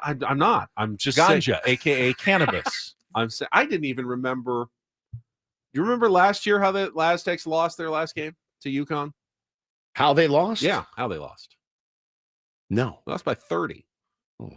It was the worst loss of Brian Dutcher's entire tenure as coach of the Aztecs. I have no I couldn't recall. have told you it was a 30-point game. I have zero recall. They lost to UConn. Don't ask I knew me. they lost to UConn. I couldn't have told you that it was a 30-point game. Couldn't have told you. Yeah, the humiliation lasts for about 24 hours. Exactly. And then it's over. That's all I'm saying. You got to sit in it for a day. You lost to North Carolina. So what? Yep. So what? Yep. You know, that's it. It's over. And the tournament ended like it will for everybody. Yep. All right, we'll come back and our tournament of drops will continue with our Final Four matchups. We'll reveal the Elite Eight winners. And we're already down to the Final Four in our 6th annual tournament of drops that is coming up next year on 97.3 The Fan. Wanted to tell you quickly about QC Kinetics. Was at the gym again yesterday, man. I'm lifting heavier than I ever have in my entire life. I could not lift a 5-pound dumbbell. 2 years ago, I had severe pain in both wrists. Couldn't play baseball, guitar, pick up my kids. You've heard my spiel about this before. Again, I can't say enough good things about what they've done for me at QC Kinetics. So if you are walking around right now, or let's say you're not walking because of the pain in your knees, pain in your hips, pain in your shoulders or other joints, you have trouble sleeping, walking, just day-to-day movement, you wake up, it's creaky, go see QC Kinetics today. All right. Avoid surgery, all the pain, long recovery, uncertainty that comes with it. I highly recommend QC Kinetics. Call them today. Ask for your free consultation. Learn how the latest advances in regenerative medicine can get you lasting pain relief with no drugs, no surgery, and no downtime. My friends, call QC Kinetics in Torrey Hills and Hillcrest. You'll get a free consultation when you do. The number, 619-614-PAIN. 619-614-PAIN. QC Kinetics, they'll get the job done for you. 619-614-PAIN. Let them know that my old pal Woodsy from 97.3 The Fan sent me.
do one more.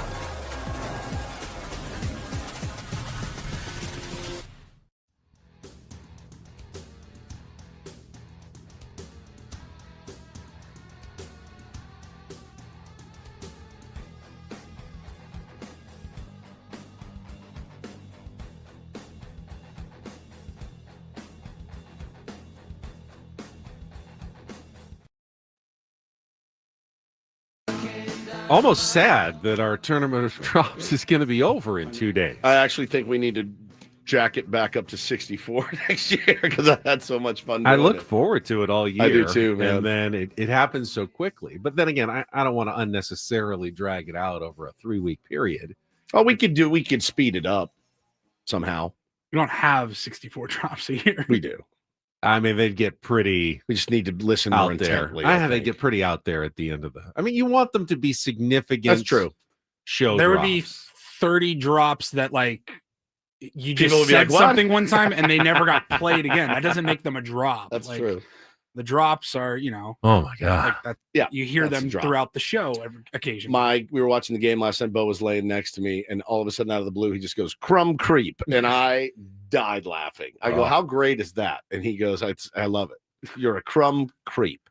So I showed him the origin video of the mayor from Philadelphia threatening to beat up 3 reporters that have come to question him about some malfeasance, and he called him a crumb creep coward. I'll take you behind that wall. Just me and the 3 of you, and then we'll see what happens. It was the best. Will Crumb Creep, though, make it into our final 4 of the tournament of drops? Paulie, if you would, a little music. All right, let's get back to the brackets in our tournament of drops. It is time to reveal the winners of the Elite 8. All right, Benny, we will start with a 1 versus 2 matchup yesterday. This was the Bow region, I believe. Yes, top left Bow region. Yeah, your number 1 seed, the overall number 1 seed of the tournament. You got a problem. And that was going up against Bo's favorite drop. You're a crumb creep. Oh, it is God, so this tough. is going to be brutal. This is so difficult. I'm going to be sad when either of these drops lose. This is the problem with tournaments. Yeah, someone has to lose. Someone's got to lose. Now this one was fairly close. I've got to imagine, but with 54.2% of the vote, the tier 1s have spoken. Moving on to the final 4 from the Bow region, the number 1 seed. You got a problem. I mean, you can't go wrong. You really can't go wrong. Could we have a future Hacksaw region in this tournament? Potentially. Who knows? Potentially. You got a problem. You've got a problem. In to the final 4 of the tournament of drops. I'm not Let's go down to the Juan Soto region. It was the only region where we didn't have a 1 versus 2 matchup. Yep. In our seedings of the tournament of drops. It was the number 5 seed that snuck out of the top half of that region. Bring gas. And Edwards going up against Adams. Mistake on the board, allowing a promo to play that should have never heard the light of day. Many say it the Padres have slayed the dragon again. Many say it cursed this franchise for years to come. So we'll see, I guess. Cursed them into 24 scoreless. Yeah, sure did. Well, with 53.2% of it, again, one. Very close. Just a few votes separation here. Sorry, Adam, you're moving on to the final 4. The Padres have slayed the dragon again. It's the again that gets me. All right, so that's the left side of the bracket complete. Let's go over to the right side of the bracket, our Elite 8 matchup in the Kelly Danik region, the number 1 seed right at the top.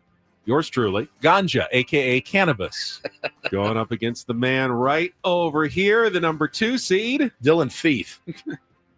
Got to be Ganja. And Paulie, the final results of the voting? You know, next week or in a couple of weeks when you're watching the Elite 8 matchups, they're going to be close games. Yeah. But occasionally you're going to have a number 1 seed that even in the Elite 8, they just dominate. Sure. And we had it again, 76.1% of the vote goes to the number 1 seed. Yeah, Ben Higgins. 100%. Cannabis aficionado. Ganja, a.k.a. Cannabis. Apparently, Dylan Thief couldn't make a shot, was turning the ball over all over the place. Yeah. I mean, that's a 40-point blowout. He was on 3 days rest. Into the Elite 8 matchup there. Yep. So Ganja, a.k.a. Cannabis, into the Final Four. That leaves just one spot remaining in the Final Four of our Tournament of Drops. It will come from the Don Orsillo region, where the number 1 seed was, again, yours truly. Hot Beef! Oh, gotta win. And going up against a past champion, Don Orsillo himself, the namesake of the region, the number 2 seed. Merrill Madness! Paulie, what were the results? Actually, very similar to our second vote. 53.2%, 46.8%. Very, very tight race between Hot Beef and the Don Orsillo drop. But it looks like Don Orsillo channeling his Yukon. They're moving on. He's a powerhouse in this tournament. In this thing. Merrill Madness! There are T-shirts of both sayings floating around San Diego now. Hot Beef T-shirts and Merrill Madness T-shirts. I'll have both, actually. I have a Merrill Madness shirt and my Hot Beef sweatshirt. Both at my house now as well. Will be here soon. So you have a Hot Beef? No, my wife does, yeah. She is wearing it proudly. Merrill Madness into the Final Four. So there you go. Your Final Four is now set, and it is time to open the voting for the 2 matchups that will determine our championship contestants. We will start on the left side of the bracket. The Bowwoods region winner. You got a problem. Going up against the Juan Soto region winner. The Padres have slayed the dragon again. Oh, man. Adam definitely has got a problem. Yeah, no doubt about that. So Adam's going to be so mad if that wins because he really thought he should have won with the extra sweet a couple of years ago. And he should have. I agree, but he's so mad that he didn't win that one. And we're like, all right, well, now you won. Now that Donnie's in, I feel like he runs away with it. It's going to be like a Juan Soto good morning all over again. Yeah. Well, here's the matchup on the right side of the bracket. The Kelly Danek region winner, the 1 seed. Ganja, a.k.a. Cannabis. Against... That can take down Orsillo. I hope so. I mean, it was the strongest winner from the Elite 8. Yep. Oh, yeah. Into the Final Four. But can it take down a past champion, the number 2 seed in the Don Orsillo region? Those are your 2 matchups to start voting on now. Go to our social media channels, click on our Google Vote link form, and start casting your ballots. They will close tomorrow morning when Paulie arrives at the station around 5 a.m. or so. So you've got about 22 hours to get your votes in before it is over. And then we will have our championship matchup tomorrow, and we will crown our winner on Friday during our live broadcast from Dave and Buster's. If you want to be with us when we crown the Tournament of Drops champion, we would certainly love to see you out there for college basketball viewing and more. Our Dave and Buster's all day long celebration, kicking things off at 6 a.m. And then Braden Show and Gwen and Chris Show going to be out there as well, even the Scraby Show, all the way until 7 o'clock. You're going to have breakfast, burrito bar. You're going to have drink specials on mimosas, Bloody Marys, and beer throughout the day. A basketball, pop-a-shot, shooting competition, and hourly raffle giveaways. Just join us at Dave & Buster's at 2931 Camino del Rio North on Friday for a full day of fun with your favorite fan talk show. So there's the bracket. Look at that. It's gotten filled in very quickly. Into our pictures in there. Yeah. I know exactly who I'm voting for in both of these. Wasn't even difficult in the slightest. Do you think they'll let us cut down a net at Dave & Buster's for the champion? I know that if I was the manager at Dave & Buster's, you'd say no? That would be a hard no. That'd be a hard no. You'd have to. I've got to find another net then to replace the net that you just cut down. Yeah, we'd have to jump up over the partition, right? Climb which is hard. up to the thing. I mean, it's hard to climb into a pop-a-shot machine. Yeah, it is. It is. I would like to cut down a net for the. That would be fun though. For the I've final. never cut down a net. I haven't either. got to cut down a net just a few days ago. It's pretty cool. For the Mountain West Women's Championship for San Diego State. I've never cut down a net. No, nor have I. We've never really earned any net cutting downs in our profession. Haven't played basketball since 7th grade YMCA. All right, what did they call me? I think I was most improved. Me too. Which is you don't want that. No, I was also most improved in 7th grade. Look at us. What's Dude. worse, Yes. most improved or best teammate? It's close. I feel like close. best teammate is even sadder than most improved. So too. I think so too. That means we got to give this kid something. I'm out of ideas here for this dude. Because usually most improved. Usually there's like 3 or 4 really bad players at the end of the bench that are candidates for most improved, and at least you beat out those other 3 guys. I scored a couple buckets. Didn't improve as much during the course. I improved. Of the season. Only in youth sports would most improved be a bad thing, right? So, yeah, I'm excited for Dave and Buster's though. It's going to be a fun day. All right, the Padres are already a game back in the NL West. Is the race for the division title over? We will talk about that after a check of traffic on 97.3 The Fan. From the 855 Get Ross Traffic Center, protecting San Diego after accidents or injury, here's Kelly Danick. Traffic is brought to you by local and veteran-owned Kearney Mesa Volkswagen. A couple problems out here, guys. One is a crash at the clearing stage north on 805 at Market Street. It's over the right shoulder. And now getting reports of an accident involving several vehicles. South 805, Mira Mesa Boulevard, and looks like this one may be blocking middle lanes. San Diego, take it to the paint with Kearney Mesa Volkswagen and the all-new 2025 Volkswagen Tiguan S for just $293 a month. Spacious, bold, and German engineered to conquer every San Diego adventure. Visit KearneyMesaVolkswagen.com for more details. I'm Kelly Danick with Ben & Woods, San Diego's #1 sports station, 97.3 The Fan. Now, Benny, last night the Aztecs led that basketball game for 25 seconds. They did. That's it. That's the extent of their lead. The Dodgers are 2-0 right now. They are, 2 games. They've played 2 games. Nobody else has even played any games. Will the Padres ever lead the division in 2025? No. Fair. Nope. I mean, the one chance you have to tie the division is the fact that the Dodgers have to face Tarek Skubal. Yes. In their first game. I mean, even against... But you have to face Chris Sale. Even against... And then you have to beat Chris Sale. And if you do that, then you're tied. But... No, they're 2-0. Yeah, well, they'd be 2-1. You'd be 1-0. So you'd be tied, essentially, a game above 500 in the standings. But percentage point-wise, you'd be ahead. It depends on how you define it. But that's your best chance, would be, beat Chris Sale on opening day and hope that the Dodgers lose to Tarek Skubal. The Dodgers are so good that they'll be fairly solid favorites in that game against the Detroit Tigers, against the best pitcher in the American League, and they will still be favored to win that game. Will the Dodgers ever be an underdog in any game this season? No. Not one. No. They will be favored in all 162 games. I'd imagine. No matter the matchups. I mean, you don't know. I mean, if the entire team gets malaria, then they have to bring up AAA guys. Maybe it's August, and they've got a couple pitchers on the injured list, and Landon Knack is starting against another team's ace. Yeah, maybe. Are the Dodgers ever a slight underdog in any game at all this season? Well, they didn't have a lot of trouble with the Cubs, who are they're expected to be solid favorites in the NL Central. Yeah, and they're working in some new players there in Chicago, but you got to remember the Dodgers were without Freddie Freeman and Mookie Betts and still handle. I think the Cubs got the tying run up to the plate in the 9th today. But yeah, the Cubs weren't good. And I think they're clearly the best team in that division. The Reds are maybe challenging. After that, I think it's a step down to the rest of the division. Pirates, Brewers, and and also if you're just giving guys home runs, if you're just giving guys home runs that aren't home runs, it's going to be tough. So did anybody see this? I did. Just waking up, early in the morning, but Shohei Ohtani hit his first home run of the season, even though seemed quite clear to anybody watching, even the broadcasters, that the ball didn't go over the fence. The fan reached over, caught it. If he hadn't caught it, probably would have hit the top of the wall. Should have been ruled a ground rule double.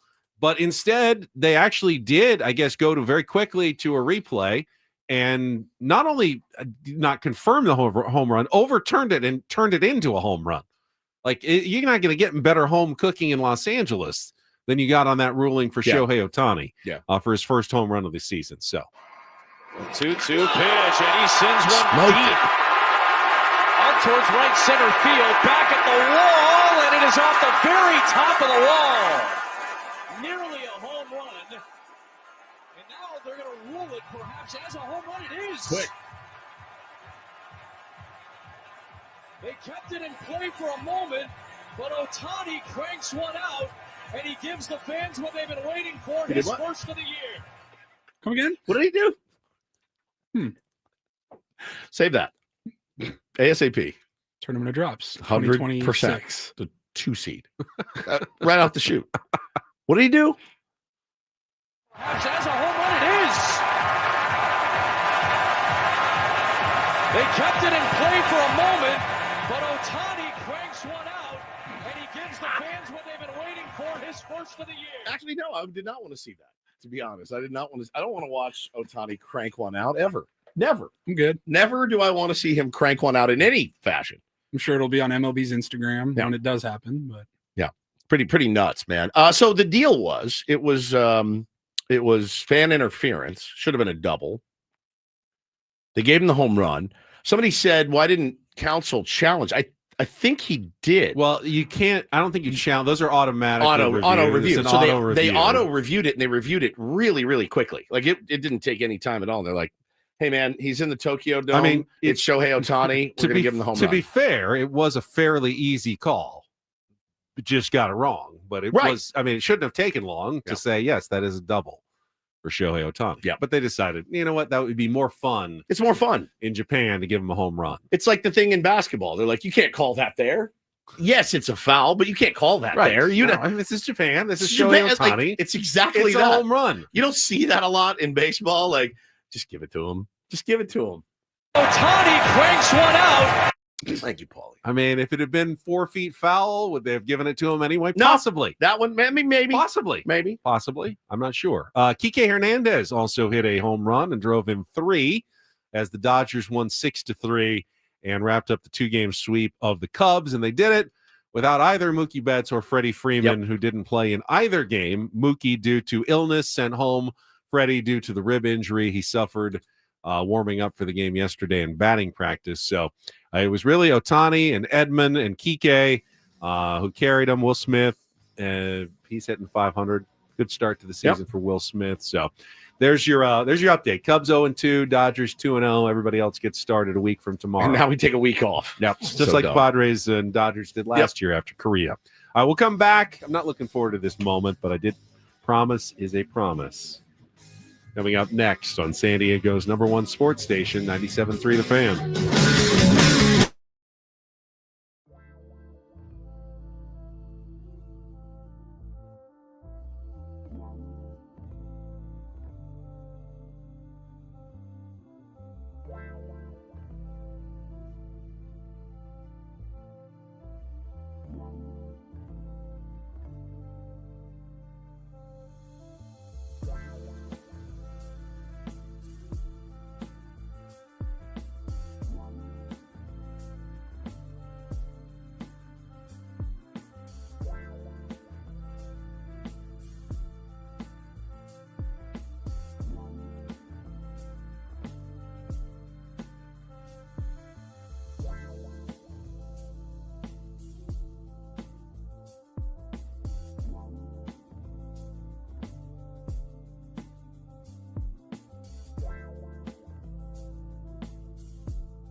I mean, we are halfway home already on a Wednesday. Ben and Woods 97.3, The Fan. This show is flying by. Knock on wood that it continues to fly by.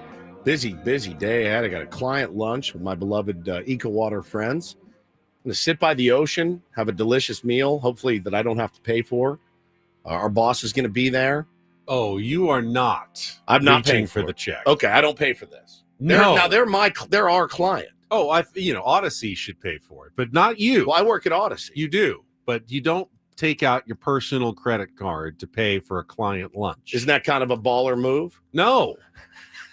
Stupid move.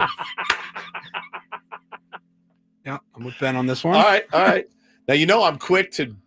Don't even try. Well, don't make a move at all for the check. So my move is I'm Woodsy, that's Paulie, that's Ben, and we're getting something here in a minute. So hold your horses, Jordan. We had this conversation yesterday off the air. I'm quick to want to wrap things up. I am this guy at dinner or lunch. All right, that's it. Like I am out the door. I want to eat. I don't want to visit really. I just want to eat. Let's get down to business. And then it's time to hit the road, Jack. So I'm the guy usually that reaches for his wallet, not because I'm super generous. I'm generous, but I want to get it going. And if I see the waiter, I'm like, just take this, just do it, run it.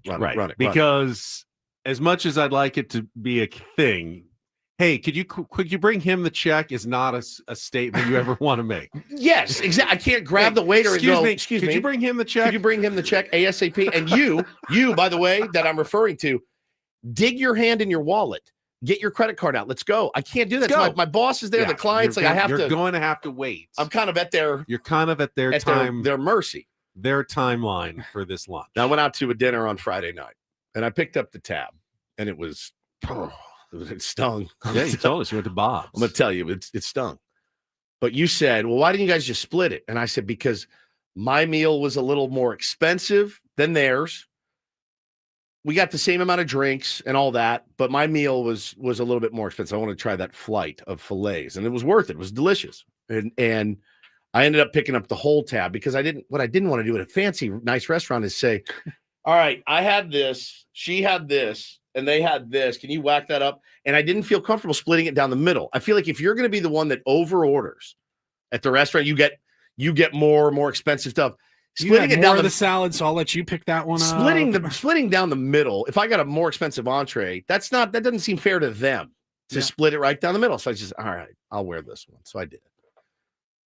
It's tough because I do like to move it along. Have you ever done credit card roulette? Oh, it's one of my favorite games of all time. Where you got a group of 8 people. It's the best and the worst. Put them into put them in the middle, a bag or whatever. Have and the waiter just pick one out random, and they pick up the entire tab for the table. So you got a 7 out of 8 chance of not paying anything, but a 1 of 8 chance of paying for a gigantic tab at the end of the meal. Well, and the rules of credit card, when you're playing credit card roulette, it's decided before the meal.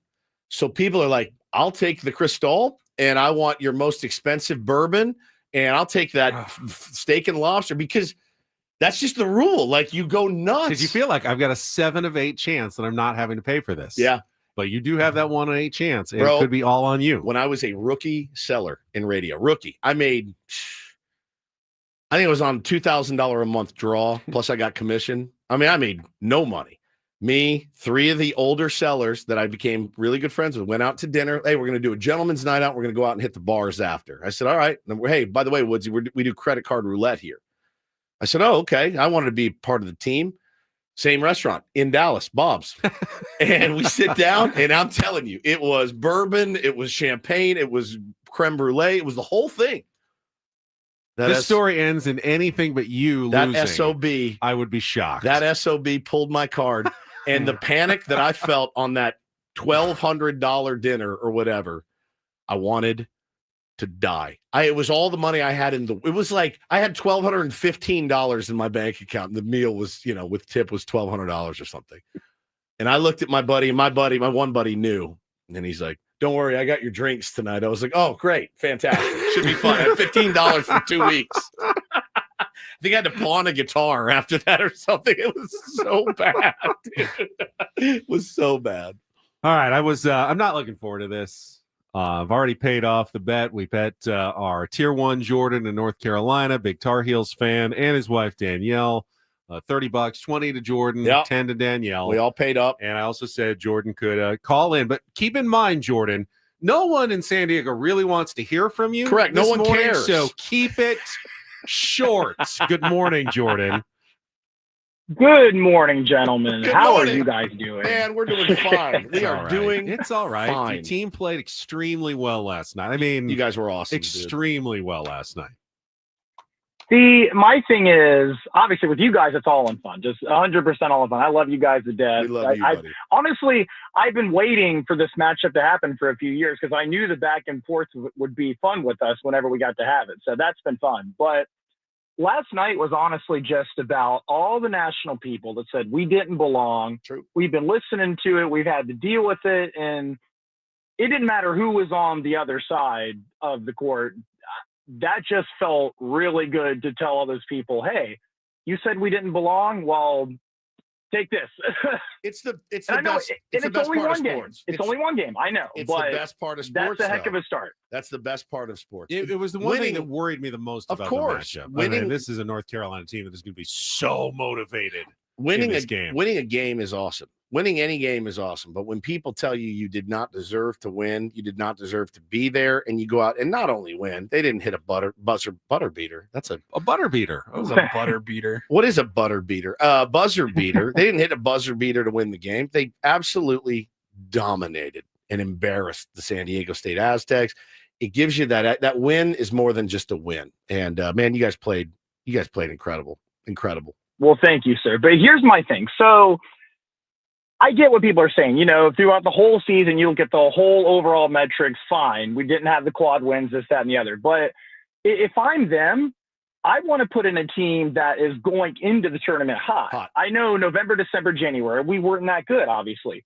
But we figured it out. We've turned it around, and now we're on a run here. We've won 9 of our last 11 games. So it's like, aren't those the teams that you would like to see in the tournament? Just like I can't stand them, but NC State last year, you know, they went on a massive run after being mediocre the whole season, and look what happened to them. Got all the way to the Final Four. It is weird, so teams like that to get hot. It is weird, that make you want to watch. It is weird because, you know, you look at the Aztecs resume and you're like, man, they had this nice resume from 4 months ago. Yeah, you know what I mean? It's the biggest wins like 4 months ago. They played their best basketball long ago. Yeah. And have been playing, you know, some of their worst basketball at the end of the season. Jordan makes a good point. He does. I mean, for entertainment value, North Carolina's playing really well. I imagine there's going to be a couple of really good games. I wasn't very entertained by last night's game, to be honest with you. Not entertaining at all. The only entertainment I have is I hope Jordan's tired because he had to stay up until like midnight to watch the end of that game.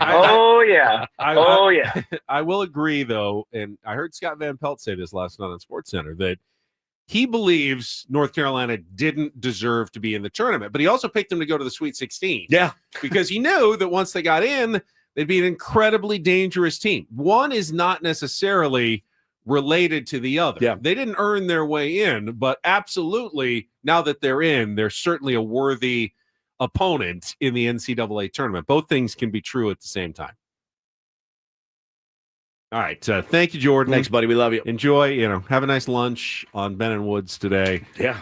And we will, we'll look forward to the rematch. Looks like I picked up another tab today for Jordan's there lunch. you go. Not quite $1,200 at least, but thanks, Jordan. Anyway, it's a bummer of a way for the season to end for San Diego State.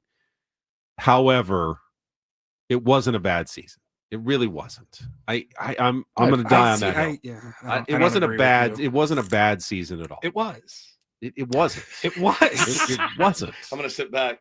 It's usually me arguing with somebody. I'm going to sit back and watch you two go at it. It was not a good season. You had such high hopes with your non-conference wins and the big games that you won there.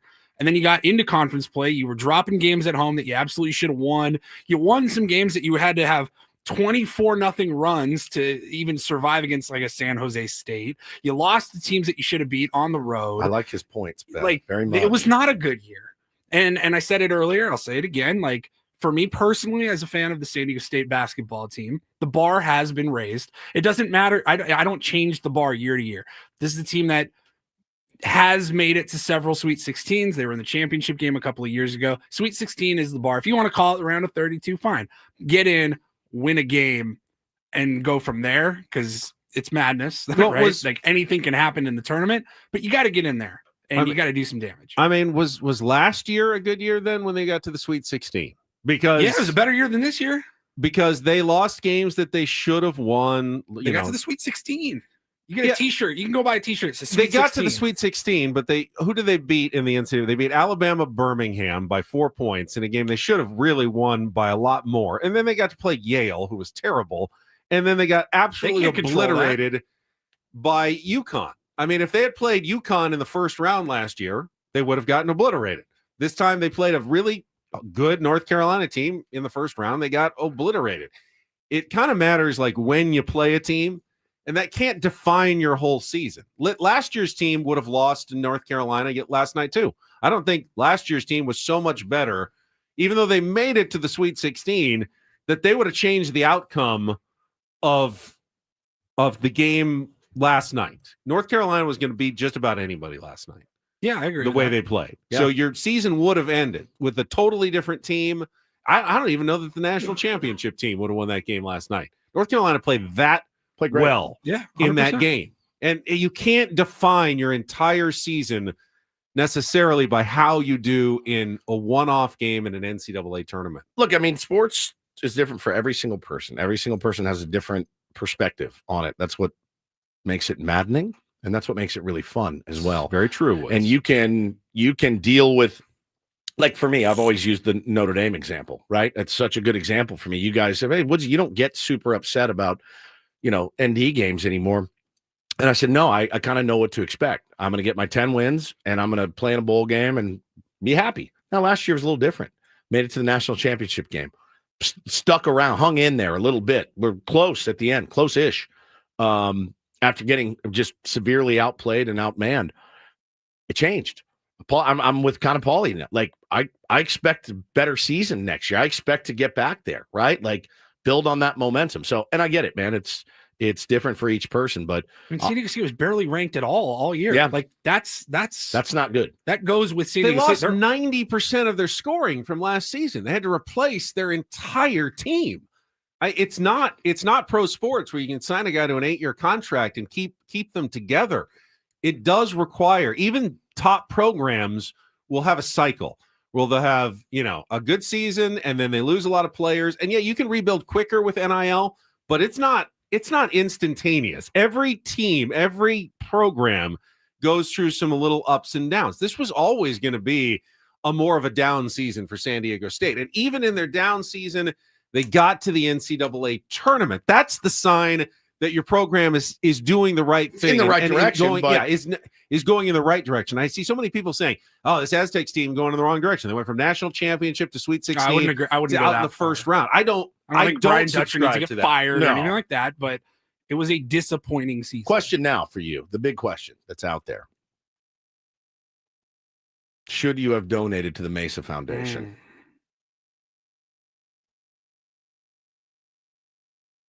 Could it have made the difference? How many games did you go to? Pay tickets for?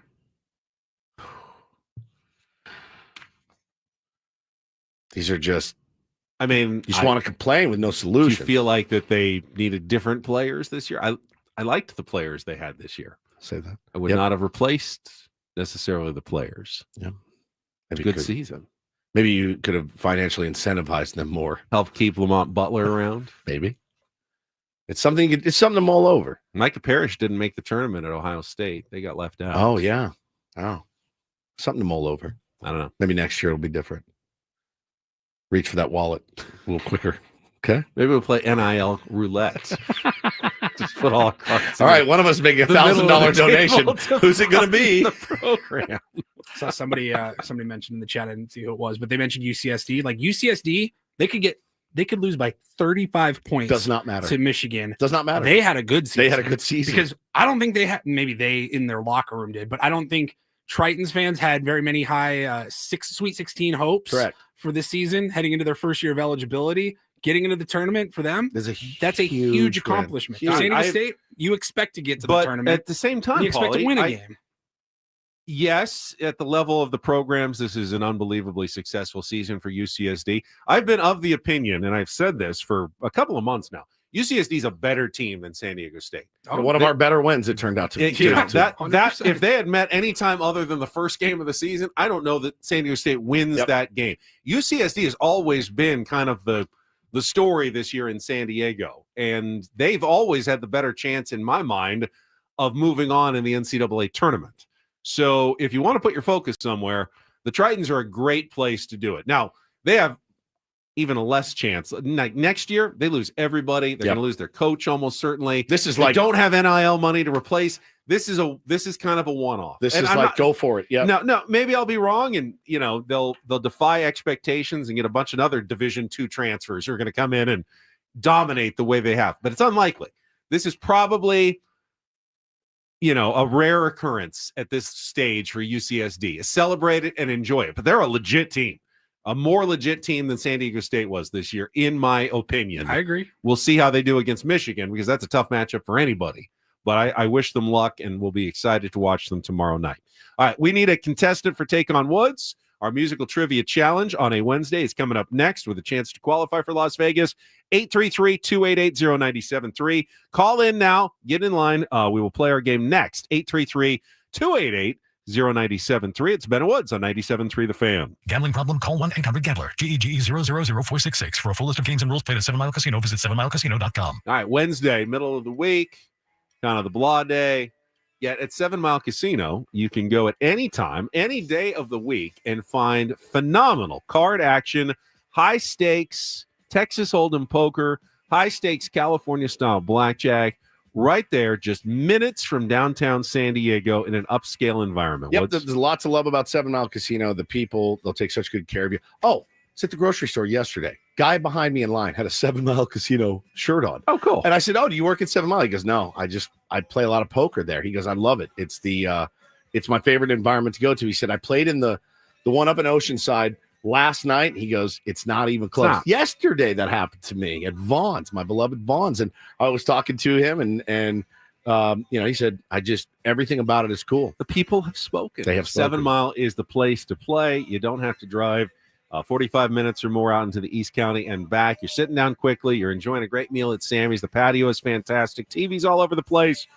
It is just your place to play cards. It's ours. Make it yours as well. 7 Mile Casino, just 7 minutes from downtown.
You ready for a little take on Woods? Yeah, why not? Feeling good about it? You won yesterday. I won yesterday. Got blanked on Monday. Got blanked on Monday. Best 2 out of 3 to start the week. The rubber match, as it were. We got a contestant on the line. Let's get to it. It is time for a little take on Woods.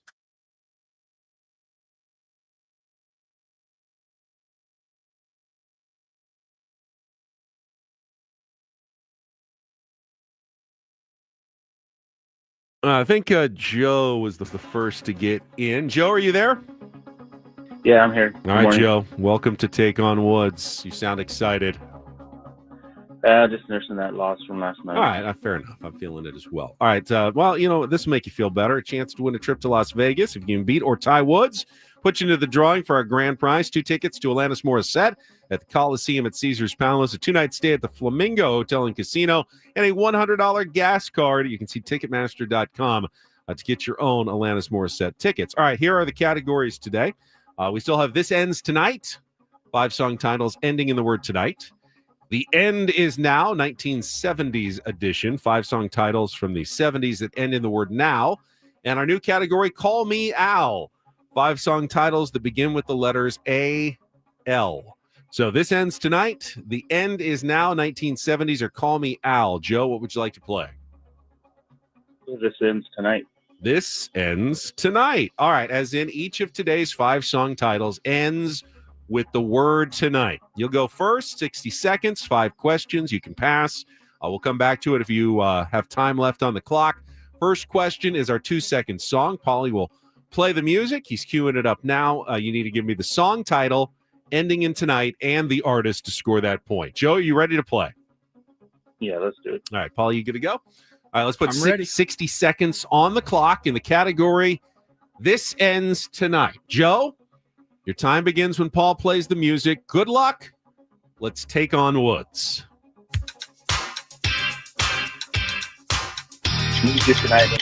Correct. Which debut solo single for Phil Collins features a legendary drum break 3 minutes and 41 seconds into the song?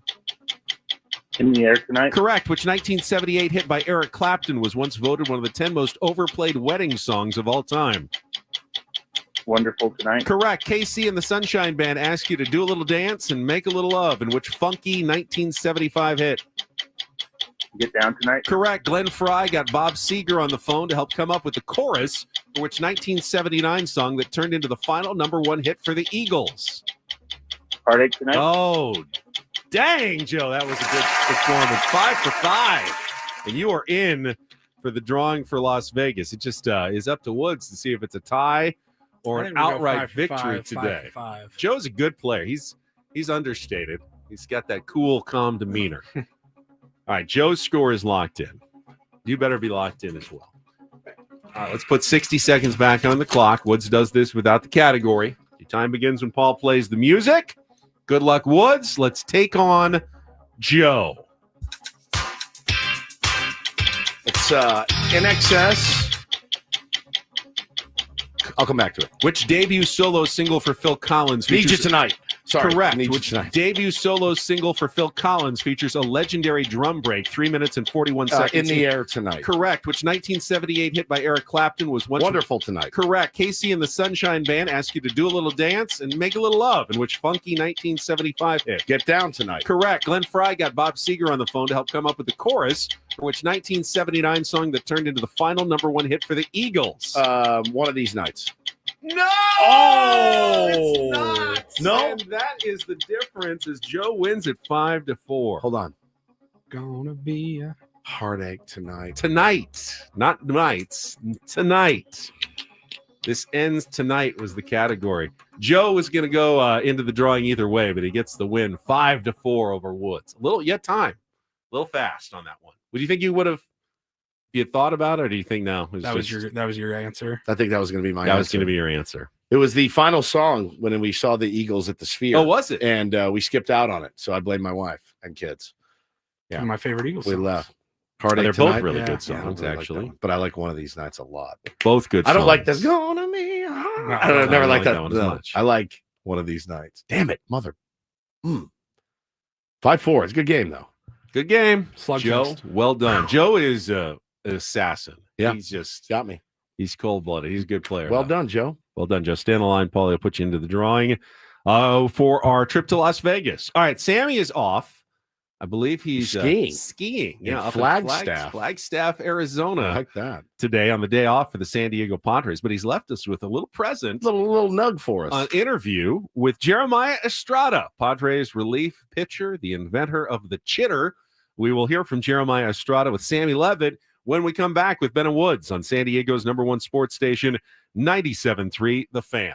First, though, Woods and I want to tell you about trust and will. Not a subject that you spend a lot of time thinking about. In fact, if you are a young parent, the majority of young parents have not designated any sort of guardian for their children in a legal document. But it's very simple to do at trustandwill.com. You know, man, it's the springtime, and it's kind of a time for everybody to get their house in order. You know, spring training, spring cleaning, things like that. This is an important thing that you need to do. You got to avoid probate, too. If you pass away, you need to get a trust. There's no reason not to just get it done in 20 minutes online. All the directions you need right there, super affordable as well. Make sure you have a guardian selected for your children. Don't leave your kids' lives to chance. It's just something that you need to do it, and stop putting it off. And if you do it today and go to trustandwill.com and use our new code, FAN, at checkout, you're going to get 20% off. They're already way lower prices than going to a lawyer and doing this at a law office. They're trying to make this simple, affordable for everybody, because everybody needs a trust and or a will to make your wishes known. So go to trustandwill.com. That's trustandwill.com.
Yeah, keeping our fingers crossed for you, Darvish's elbow. Mike Schilt saying yesterday dealing with some inflammation. Did not rule him out for the start of the season, but also said it could delay. Said could delay his opening to the year.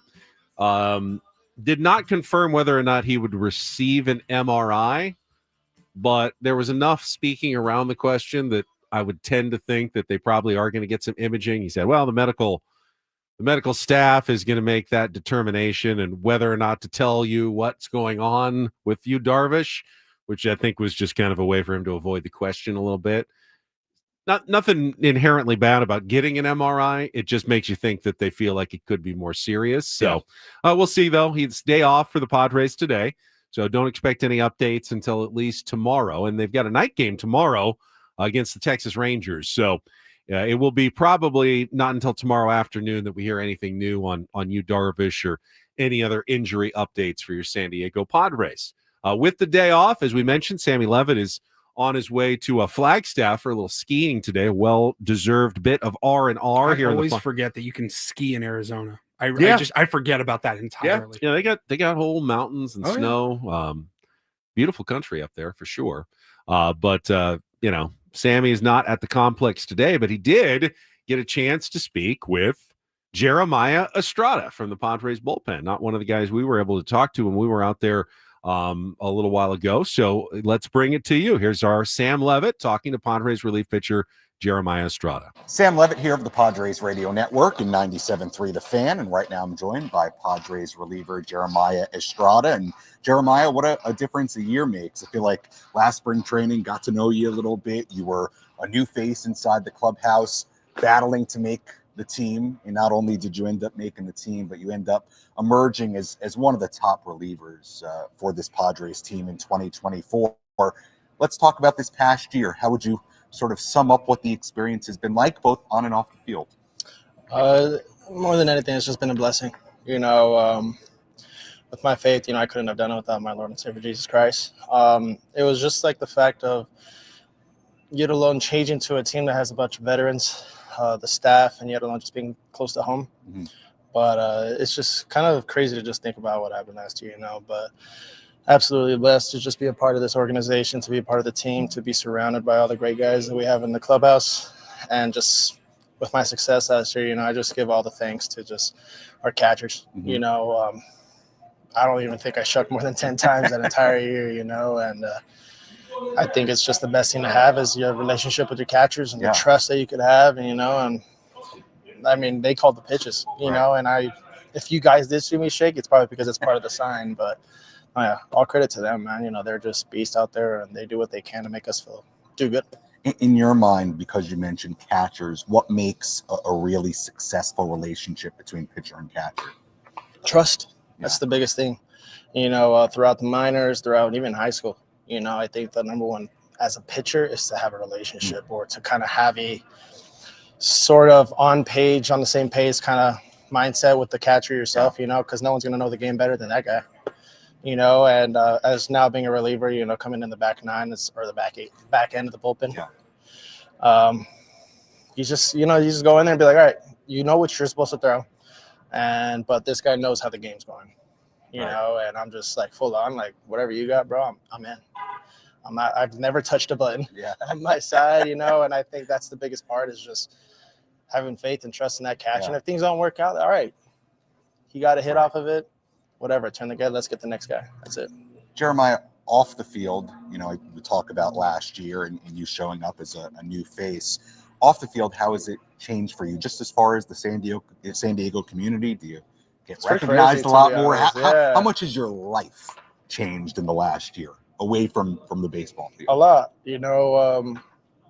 I think growing up, everybody wants to be known. Everybody wants to be kind of their names called out, stuff like that, Sing Tatis and all these fans, that's sick. And I think every single person would like that, and growing up, I've always told myself that, I've never really idolized other players growing up.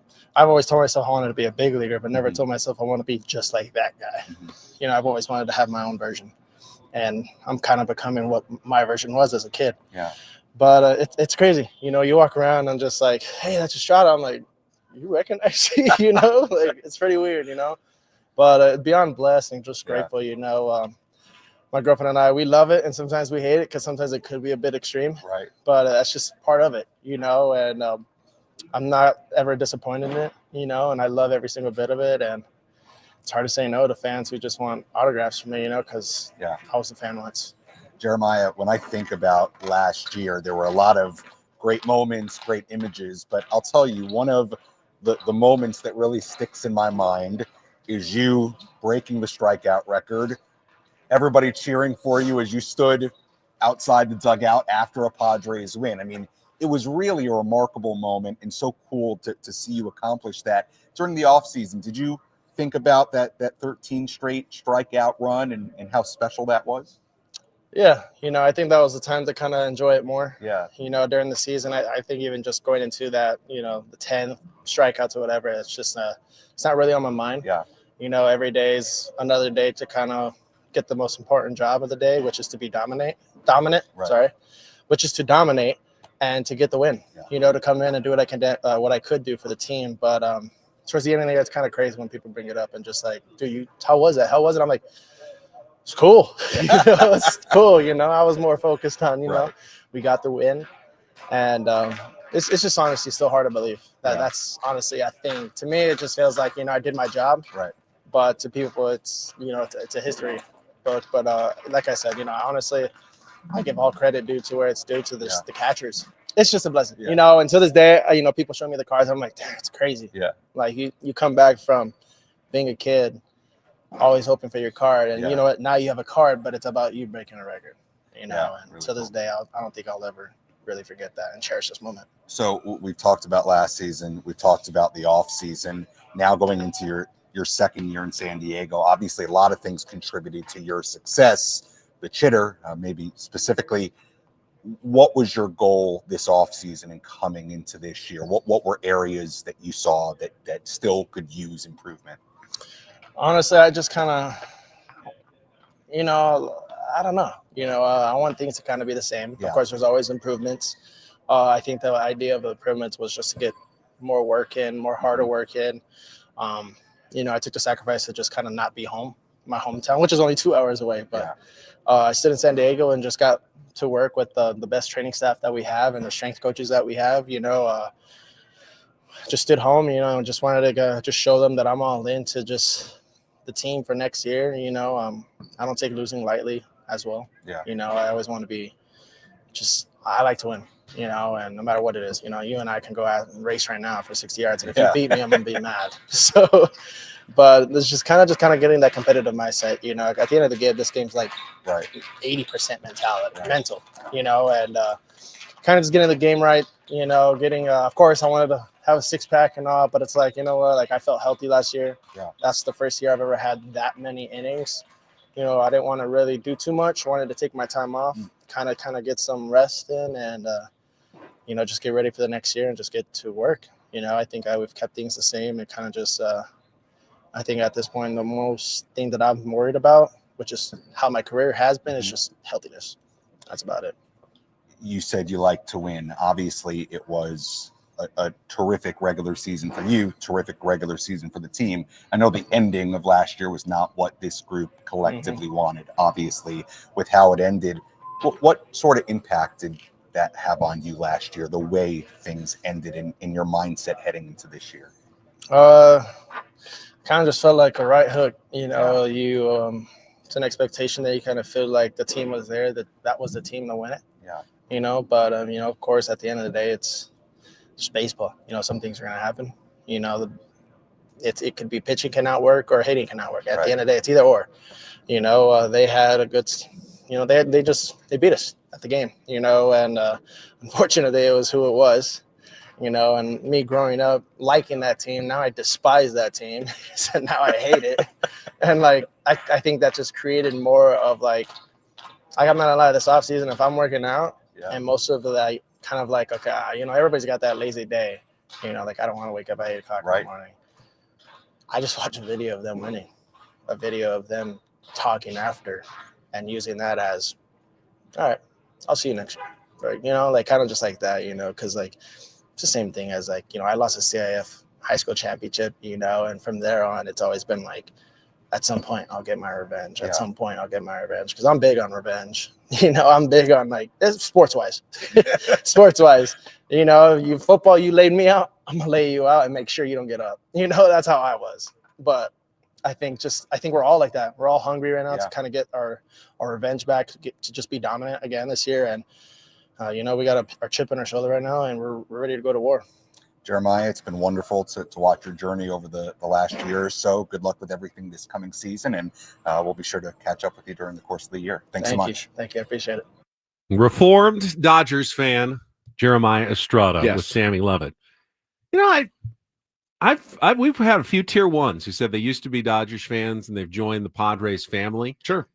I don't personally know of anyone who's gone the other direction. Like longtime Padres fan, but now I'm a Dodgers fan. I really don't know anybody. I'm sure it exists, but have you ever met someone who was like a diehard Padres fan and changed their allegiance to the Dodgers? My 4-year-old likes to do it as a bit, and my father-in-law is a Dodger fan, and so he is smart. He's kissing up to him, and he likes to say "Go Dodgers," and then his older brother beats the S out of him every time he says it. So now, anytime, like last night, Taylor goes, "Who are you rooting for?" I said, "The guys in white." And he goes, "Go blue," like that. He's that kid. Every family has one, the black sheep. And that's my 4-year-old. Jeremiah Estrada, by the way, one of the most under the radar, great pickups of AJ Preller's tenure. 100%. A waiver claim from the Chicago Cubs who let him go for nothing.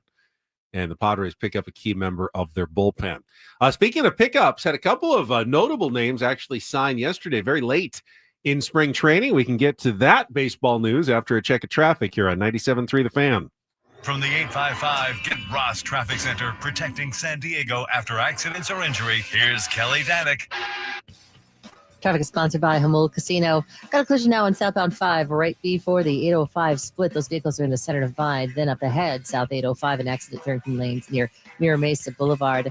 Northbound side of the 805, just past Governor, we have reports of a possible brush or encampment fire. Some smoke coming from some bushes over to the right shoulder. Hey, players, things are about to get real here in San Diego with the all-new Hamul Casino Resort, where you can play your heart out and enjoy all of the perks that come with it. Opening this summer, Hamul Casino Resort, the player's place. Learn more at hamulcasino.com.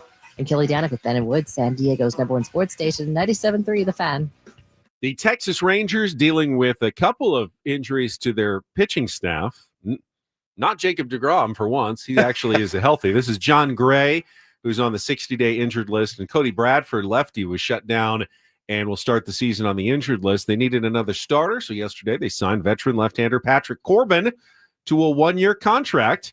I didn't see the numbers on the deal. I'm guessing he's getting less than the 6 years, $140 million he just got for the Washington Nationals to be, honestly, one of the worst starting pitchers in baseball the last few years. But he is a veteran. He tends to eat some innings, and if that's what the Rangers are looking for, they'll get it with Patrick Corbin on a 1-year deal. He's one of those guys you know exactly what you're in store for, about a 5 ERA and 200 innings. You know what I mean? Like, and if you value that, and I think a lot of teams do, but he had a 5.62 last year with the Washington Nationals. But pitched 174 2/3 innings. Yeah. I mean, he takes the ball every fifth day. Takes it, goes out there, chews them up, gives you a chance to stay in the ball game. 180 the year before that, 150, 170, 202, 200, 189, 155. I mean, the dude goes out and shoves. And with deGrom and Evaldi in your rotation, you've got to feel like, okay, we're going to probably need some innings from someone. Oh, yeah.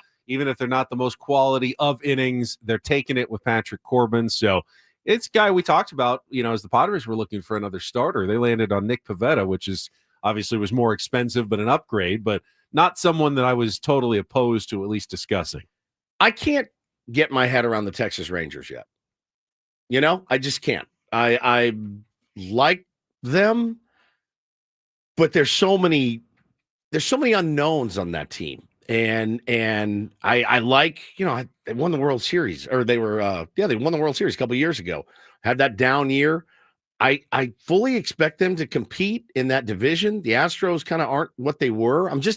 They're an interesting team to me. They're a very interesting team, but I can't get my finger on like what are they going to be? Are they going to be good? Are they going to be bad? What are they going to be? They're going to be good. Bruce Bochy is good every other year. Every other year, yeah. I 96, Padres, good. 97, not good. 98, good. 99, not good. Giants win the World Series every other year. Yeah. Rangers won the World Series 2 years ago. Not good last year. They obviously will be good this year. It's truly just math, Woods. It's truly one of the weirdest things ever. It just makes no sense. It's like that. Who was the guy that hit like 240 on the nose for like 5 straight years? It was I can see him in my face. I can see him in my mind's eye. Yeah, just one of those weird baseball things. Bruce Bochy in every other year is good. Who was that? It was an Oakland. I know Oakland who you're A. talking about too. It was an A. He hit. Was it Simeon? Was it Simeon? I can't remember, but he hit like 240 on the nose like 5 straight years. It was just crazy. Meanwhile, veteran, former Padre, Craig Kimbrell agreed to a minor league deal with Chris the Davis. Atlanta. Chris Davis. KHRIS. KHRIS. Right? Yeah. Yep. Thank you, Kyle. Craig Kimbrell agreed to a minor league deal with the Atlanta Braves. If he gets promoted to the big league club, he's going to make $2 million, according to Jeff Passan. Kimbrell, of course, potential Hall of Fame type relief pitcher, but not coming off a good season. Had a 5.33 ERA and 6 blown saves for the Orioles and was designated for assignment last September. Career-wise, though, 2.59 ERA, 440 career saves. 37 years old. Don't know if he's got anything left in the tank, but the Braves are going to give it a try. Would not expect to see him in that opening series against the Padres yet, as he's just reporting. Just ramping up now. Yeah, Braves will be missing some of their key guys. Spencer Strider looked great in his first spring action the other day. Dude, he looked better than great. He struck out 6 of the 8 guys he faced. He was. Yep, those quads are still firing. He is filthy. But Padres will not have to face him in the opening series. Ronald Acuna Jr., they also will not have to face in the opening series. So they're catching the Braves, at least without all of their pieces in this first series of the season next weekend. Yeah, no doubt. And that's you got to figure out a way to beat Chris Sale on opening day. So that'll be fun. All right, we've got 1 hour left. Molly's got some headlines for us in the Reindl Report. When we come back, our biggest fan announcement, just 3 days left to win your spot in our Odyssey suite for an upcoming Padres game this season. Stay tuned for that and more with Ben and Woods on San Diego's #1 sports station, 97.3 The Fan.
Final hour of Ben and Woods on a Wednesday. Don't forget, you can join us this Friday morning at Dave & Buster's all day long with specials, watching college basketball. All the shows from the fan are going to be out there live, and the doors will be open, I believe, when we start our show at 6 a.m. So join us on your way to work, or better yet, just take the day off, watch hoops, and have fun with us at Dave & Buster's this Friday. Before we do anything else, it's 9 o'clock. It is time to announce another name in our biggest fan contest. We're running out of final spots here to get into our grand prize drawing for 20 tickets for you and your friends for a night in our Odyssey Suite at a Padres game later this season. Last chance here to register your name at 973thefansd.com/biggest fan.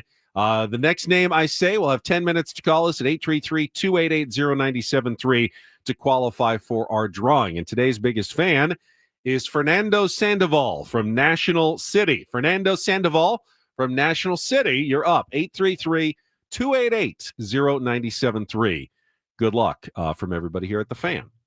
So, Woods, earlier in the program, we talked about the final roster spots and whether or not the Padres can, talent-wise, afford to put, admittedly, a guy that we like, that we know everybody in the clubhouse likes, that Mike Schilt likes, Tyler Wade on this roster in 2025. This week has really been about, so far, and again, all of this is kind of speculation, which is what you do with 8 days before spring training and a few days before final roster cuts and roster shaping. Kevin AC wrote a piece earlier in the week that had us a bit flummoxed with, kind of a feeling that Yuli Gurriel is going to make this roster at 40 years old, rapidly in decline in his career. Jason Hayward is going to make the roster and be your starting left fielder. And Tyler Wade is going to make the bench as your utility guy. And, the question has been posed, if that's the case, are we a serious organization? And look, I think it's a fair question. I really do. I think it's a fair question to ask. What I will say, though, it is pretty much par for the course in baseball a lot of the time. It just is. It just is. I'm not saying it's right, because I don't think it is right. I think it is wrong. I think you do go with somebody with a better skill set, somebody with a little more youth, somebody who has earned it. That's the way that life goes, right? If I've earned it and I've beaten somebody out for position, that position should be mine, regardless of status, regardless of salary, regardless of options, regardless of anything else. But I've been around this game too much. I've followed this game too much to know that's not always how it works. It's not always merit-based. And, we can argue whether that's right or wrong till the end of time, and we probably will, but I just know how this game works. And I do know, look, I also don't want to discount the value that Tyler Wade does bring to his teammates. I don't want to discount that. There is real value there. A lot of teams carry what could be considered dead weight on their team. Even the Los Angeles Dodgers have dead weight on their team. Chris Taylor is dead weight. He's dead weight. Austin Barnes is a decent backup catcher. Can't hit a lick. But he does the job, with the glove, I guess. But every single team has a guy you look at and go, you scratch your head and you go, there's no better option than this. In our case this year, at least in spring training, Ben, there are better options, I think. Well, keep in mind, look at the last year's playoff rosters. Almost every team had a guy who was simply there to pinch run. Yeah. The fastest guy in their organization was there only as a pinch runner, because they knew over a short period of time they didn't need everybody. Correct. Now, over a long season, you need more than 26 guys, which is why this is, again, somewhat of a silly discussion for most guys. Tirso Ornelas not making the opening day roster doesn't really matter in the least. He's there in the organization. You want him to perform well. You'll probably need him at some point, and you will call him up when you do. Even though it's not opening day, it's not a reflection on what you think of Tirso necessarily that he's not there. The reason why this is a little more of a bigger issue is because there are guys the Padres can and will lose if they don't make the opening day roster. Tyler Wade could be lost, not guaranteed to be lost, but he doesn't have the option to send him down to the minor leagues. You get the sense that if Alex Verdugo is sitting out there with no major league contract, Tyler Wade's probably going to pass through waivers. I do sense that as well. Get that sense. But Oscar Gonzalez has an opt-out if he doesn't make the big league club. He's had a very impressive spring.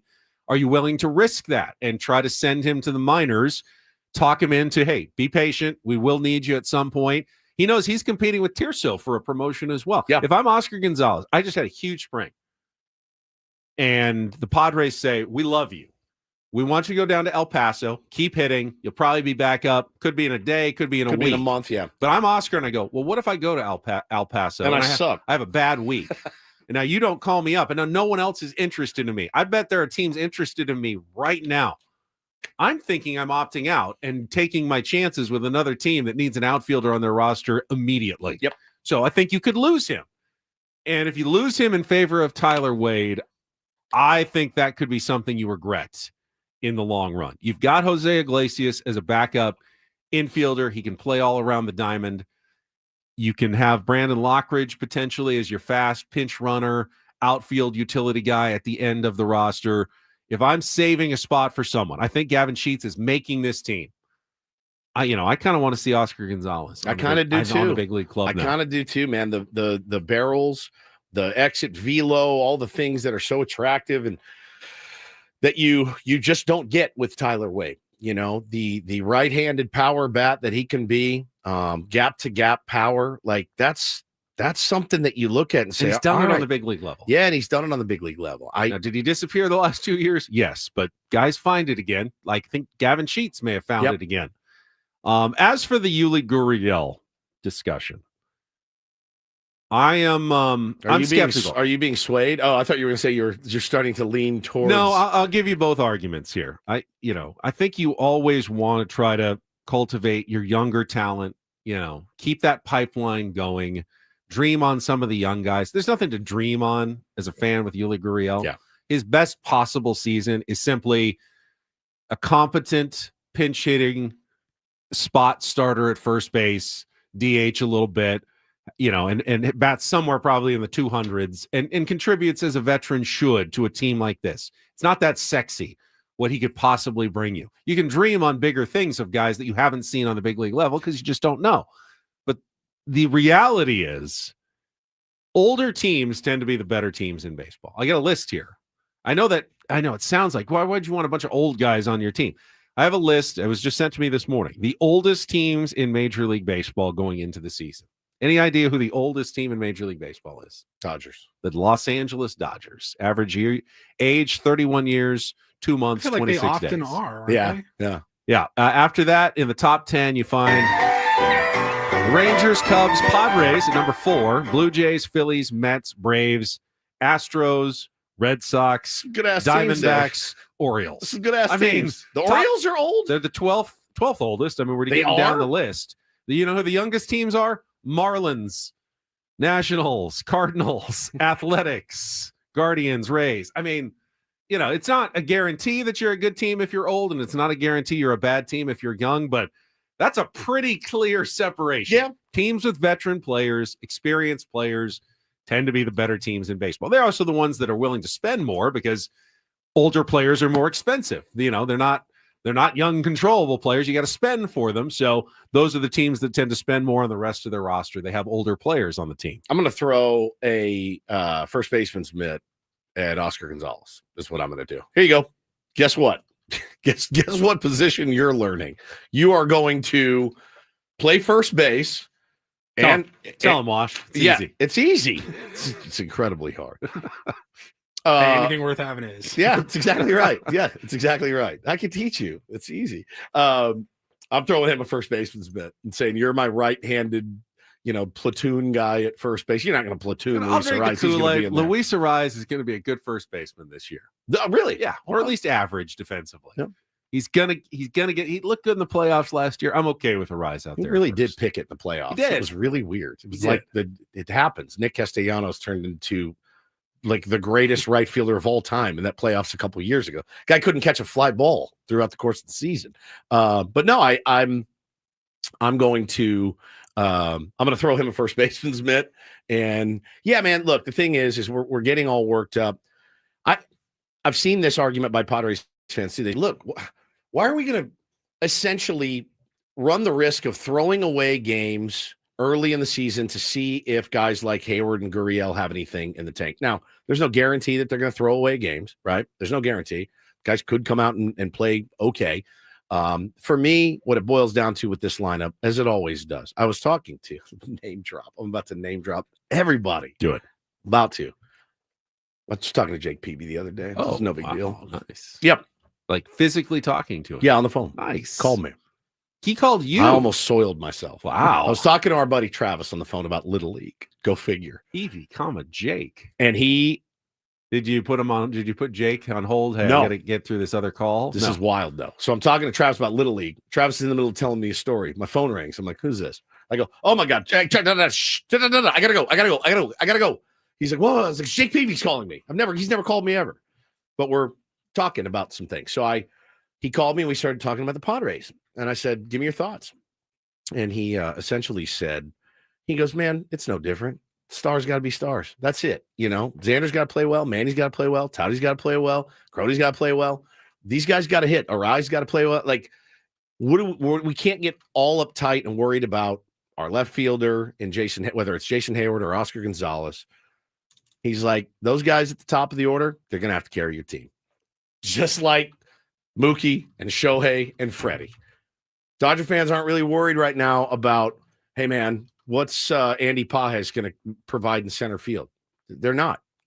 Mookie, Freddie, Shohei, right? Some order, some semblance of. You want the bottom of your lineup to every once in a while come through 100%. And turn a loss into a win. And there were games last year, the way that the Padres completely changed their offensive strategy, there were games last year that the bottom carried this team. I mean, carried this team. They had guys. Well, it's because Jackson Merrill was down there. Jackson Merrill's in the 7. Yeah, he's going to be down there this year. Correct. Yeah, Higgy. I mean, bro, they carried this team so many times. And hey, guess what? You won 93 games. That's the mark of a good team.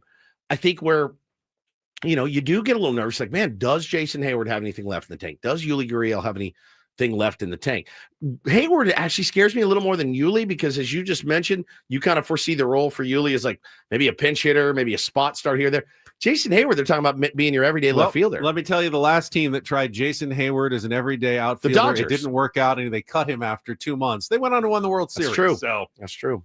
It doesn't. Really, let's not get too worked up about even the first couple of months of the year. No, I know. I just think it's imperative that this team, and Kevin Acee wrote a piece this morning in the UT about the how imperative it is, that they get off to a hot start, a sense of urgency. The it's early bit is kind of dead here in San Diego. It really is. You're not going to hear a lot. They killed it last year pretty good. You're not going to hear it. Well, I mean, they're 500 at the break, but it's got to be better than that this year, in my opinion. Don't you agree? Yes. Yeah. I don't want to have to rely on the best second half record. In baseball. Exactly. Not the way to go every season. Not at all. All right, we'll take a time out. We'll check traffic. Come back. Still have our Reindl Report headlines ahead of us and more going until 10 o'clock this morning. It's Ben Woods on San Diego's #1 sports station, 97.3 The Fan. All right, my friends, it's Woodsy for Underdog. Time to make some entries on March college basketball with Underdog. I also, like you, Ben, I made a really, kind of played with my heart last night and not my head, and did not win. But I did win $4.30 the night before. But you can win a lot more money on Underdog, one of the leading sports apps. You can play now in our state. All you do, daily fantasy, man, choose whether somebody's going to go higher or lower on one of their stats, points, assists, rebounds, and more. Baseball kicking off in 8 days. I'll be all over it every single day. Going to have a blast. You can play with as little as $1 to get everything right. You can win up to 1,000 times your money. Listen, download the Underdog app today. Sign up now using the promo code WOODS to unlock a special offer of up to $1,000 in bonus credits when you make your first deposit. Join in on the fun when you sign up with promo code WOODS. Claim your special offer today. Get up to 1,000 in bonus credits instantly upon first deposit. Must be 18 and over, 19 and over in Alabama and Nebraska, 19 and over in Colorado for some games, 21 and over in Massachusetts and Arizona. Present in the state where Underdog Fantasy operates. Void where prohibited. Terms to apply. Concerned with your play? Call 1-800-GAMBLER or visit ncpgambling.org. In Arizona, call 1-800-NEXT-STEP or text NEXT STEP to 53342. In New York, call the 24/7 Hope line, 1-877-8-HOPE-NY or text HOPE-NY to 467-369.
Really don't appreciate the revisionist history. Still getting the tweets this morning. Aztecs lost by 27. They didn't deserve to get into the tournament. If every team that loses in the NCAA tournament didn't deserve to get in, then every team doesn't deserve to get in except for one.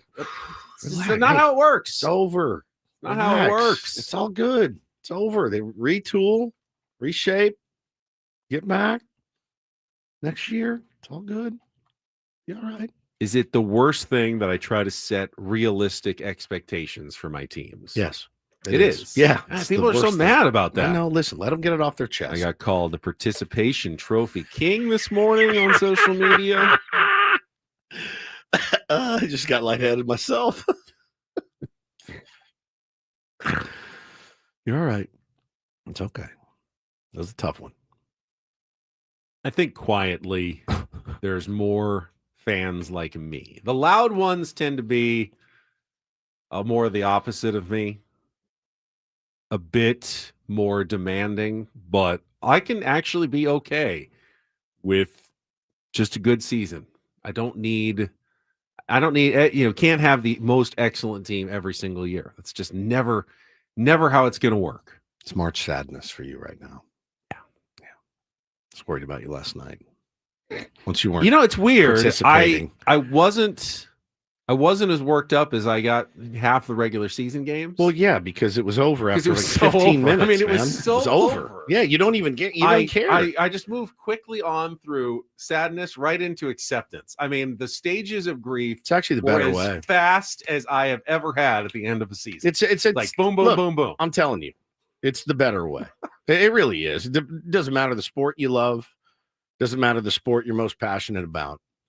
Getting bodied in the biggest game, if you're going to lose, is truly the better way. Like it just is. Had they lost by 2, I would have been going, Miles Bird, that play where you stole the ball and you had no one there and you could not chuck the three, and that was the difference. I don't know that I agree. I can't. I'd be pulling my hair out right now. I'm not saying I would rather have the Padres get walked off in Game 5 than go 24 scoreless that was a 2-0 game. You want your 2-0 game. You want your team to have a chance right to the end, and you would rather have them play well than not play well. But if you're going to lose, pain-wise, it actually is a lot easier to swallow. The at the dagger, end of the day. the last second shot.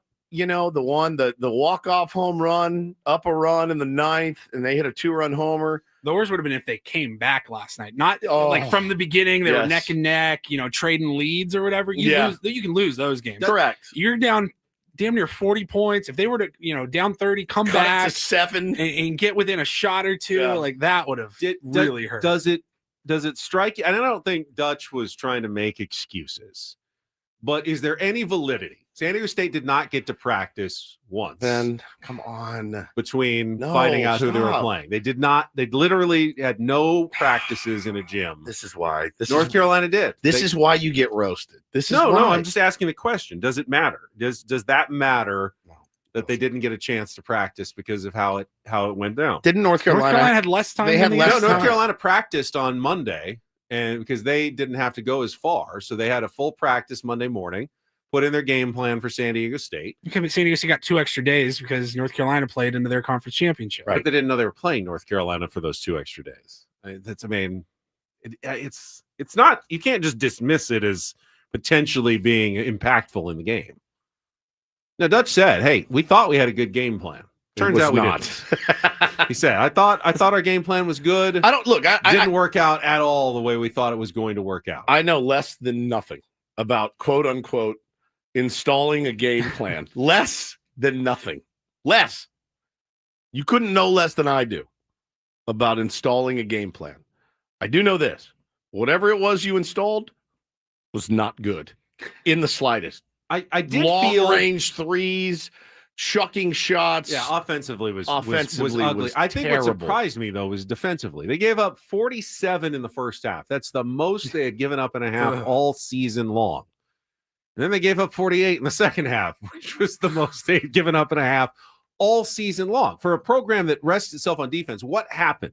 I don't think it was a lack of effort. They looked like they were running around hard, but they kept getting beaten because it looked like they didn't know what North Carolina was doing, that they hadn't prepared for the game, which is true. They admitted it. We did not get to prepare for this game, and it looked like it on the court. It feels like you could have given them a week, though, and you I still don't know. wouldn't have been prepared It's possible. for that There were game. so many times where the guy drove, and like he cut right between the guys. Yeah. Like what usually the Aztecs stop those plays. What was different about that game? And I'm just pointing out the possibility that the lack of preparation did, in fact, defensively.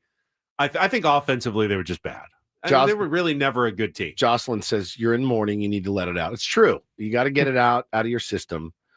But, yeah, man, excuses, practice, altitude. I don't think they were overconfident. I'm not. I didn't see that either. I don't think they didn't care. I think they wanted to play in that game. They wanted to win in that game. You only get one chance. For a lot of guys, their last like chance. Jared Coleman-Jones, your only chance. This is it. This is your one big stage. I think everyone took it seriously. Yep. They just didn't look prepared for the game. Yeah. And I'm only pointing out the fact that it's probably because they didn't prepare for the game.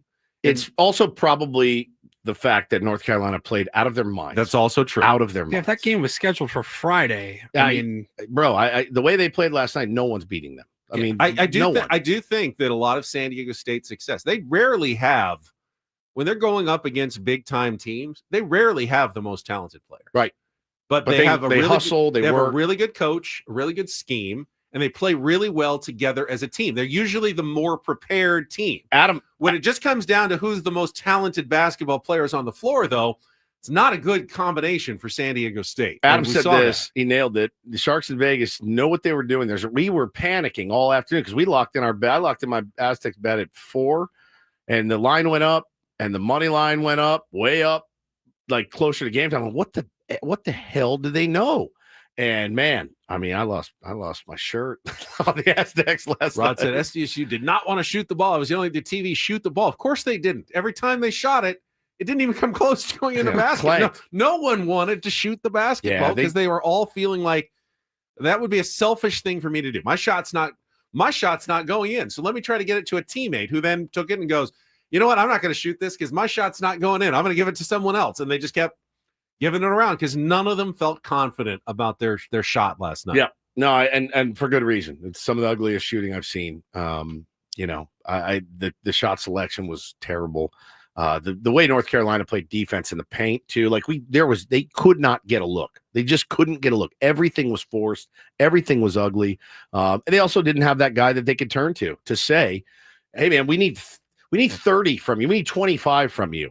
Last night, nobody was making any buckets. Last year, you had that Jaden Ledee. 100%. He would clear it out. He would do whatever it took. He was going to take over the game offensively and defensively for you. But we just didn't have that. Because we thought Miles Bird might be that guy. Yep. Yeah, and they didn't have it. I mean, the fall off that Miles Bird had pretty much from like conference season to starting now to now was really because I love that kid. I love too. I love him. Now, what the energy that he brings, but what'll happen for UCSD? I mean, I've seen them play a bunch this year. I think they're a terrific team and one that absolutely can pull off an upset in the NCAA tournament. But when they go up against 2 7-footers for Michigan, they're big guys. Is it going to be an overmatched situation like it was with San Diego State against North Carolina? Or, with 4 days to prepare, will they have a game plan that offsets that? And it'll come down to, like most games, who's making their shots, who's executing, when in the clutch, who doesn't turn the ball over. No one turns it over less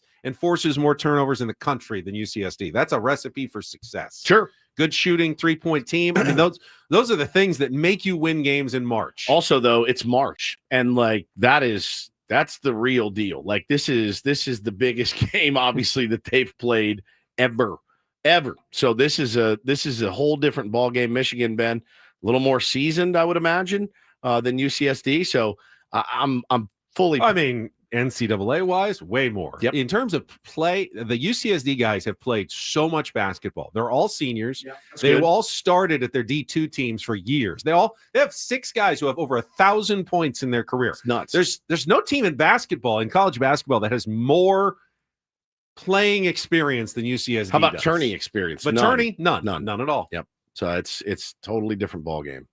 Excited, we will come back. Paulie's got some Reindl reports, including one of my personal favorite little side stories of the year. This is a little balm for your wound. It is. This is a little salve. I was happy to see it this morning. We will get to that coming up next with Ben and Woods on San Diego's #1 sports station, 97.3 The Fan. Gambling problem? Call 1-800-GAMBLER. GEGE 000-466. For a full list of games and rules, play at 7 Mile Casino. Visit 7milecasino.com. 7 Mile Casino would like you to know that if you are a high stakes card player, that they will cater to your particular brand of action at 7 Mile Casino. I wouldn't say I'm high stakes. I'm like mid stakes. I'm pretty low stakes. I'm low stakes? Even you, I think. You think? I don't know. I mean, I don't know exactly what they consider high stakes. I don't either, really. But yeah, probably low, which is fine. Mid. Maybe mid. I don't know. I'm the definition of mid. I'm definitely low. Yes. Mr. $5 hand himself. Go play California-style blackjack, Pie Gal Poker, Baccarat, or Texas Hold'em. Great card room. It's more than a card room. It's a great place to go. It's so close to downtown, just 7 minutes away. And, yeah, man, they'll take good care of you, smoke-free environment, all the good stuff. Guess what? You know what? Even if you are a low-stakes player, they'll take good care of you. That's true. Let's be honest. I have a great time at 7 Mile Casino. I love everything about it, including the restaurant at Sammy's. The 24/7 players menu is terrific. Get the Kung Pao chicken on my personal recommendation. I think it's the best version I've ever tasted of it. You can get it any time of day at 7 Mile Casino. Enjoy it. Tell them Woods and Ben sent you at 7 Mile Casino, just 7 minutes from downtown.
Don't forget, you can join us at Dave & Buster's this Friday morning starting at 6 a.m. In fact, the Fan will be broadcasting live all day long down there in Mission Valley, 2931 Camino del Rio North. Tons of giveaways, competitions on the Papa Shot basketball, drink specials, food specials, a breakfast burrito station. Just be there at opening, 6 a.m. We'll be there broadcasting live. We'd love to see you out there as well. I can't wait for the breakfast burrito station myself. Solid edition. I'm going to get after it. Do we have to roll our own burritos? I don't know. I don't think I could do it. How would you know roll how to a roll a burrito? burrito? Do you? So you put the... I mean, you Flat, fold put it in the the middle. sides in first. Well, I could do it, but it's not. And It's then going to look tightly. Then you tightly like tuck it. turn, and then I don't think I could do tuck it well. in at the bottom. I can make a little taco. It's the worst when you have a badly rolled burrito. And Yeah, that's what I'm take saying. a bite and it comes out the bottom. Mine will not be good. Mine will not. It won't be. Zachary says you're not a real San Diegan unless you can roll a proper burrito. I eat them. I don't roll them. I mean, I don't make them at home. You know, I make tacos at home, but I don't make burritos at home. Do you make burritos at You home? made like a breakfast burrito or no? No, I make breakfast tacos at home all the time. Yeah, I've made burritos at home. You have? Mm-hmm. Oh, wow. Absolutely. New for me. All right, maybe I'll try one. I just know it's not going to be good. I know it's going to spill out all over the side. You don't. I think for especially an amateur burrito filler, don't overfill it. That's going to be my problem. When you try to load too much stuff into it, the degree of difficulty goes up quite a bit. But if you keep it a modest amount of fillings and you have plenty of tortilla, you should be fine. Rod says I roll my burritos like my joints. Not kidding. Ganja, aka cannabis. Very thin. I could never roll one of those either. Never. How does that work? So you just take like loose cannabis? Yes, Ben, loose. I've never done this, obviously. Loose cannabis. And then you just, and then I want loose cannabis on a shirt more than anything. Loose cannabis. Save it, Paulie. That's what they call that's it. That's a banger, like dude. Loose leaf tea. Like, have you ever had a tea instead of in tea bags? I know what it you is. You have to put it into like a tea strainer, and then you drop the little metal thing into your cup, and then you make tea with it. Is that how you do it with cannabis as well? Stop saying cannabis. I don't even know where to start. Paulie, do you know how to do it? Kind of. I'm not great. I mean, I've seen it on TV where they like lick They do the it paper. quick, man. Is it like, is there sticky stuff Yeah, there's on like the paper? a glue Yeah. on the top of the. I tried to roll. So it's like an envelope, like a letter. It's got it's a like little envelope grinder.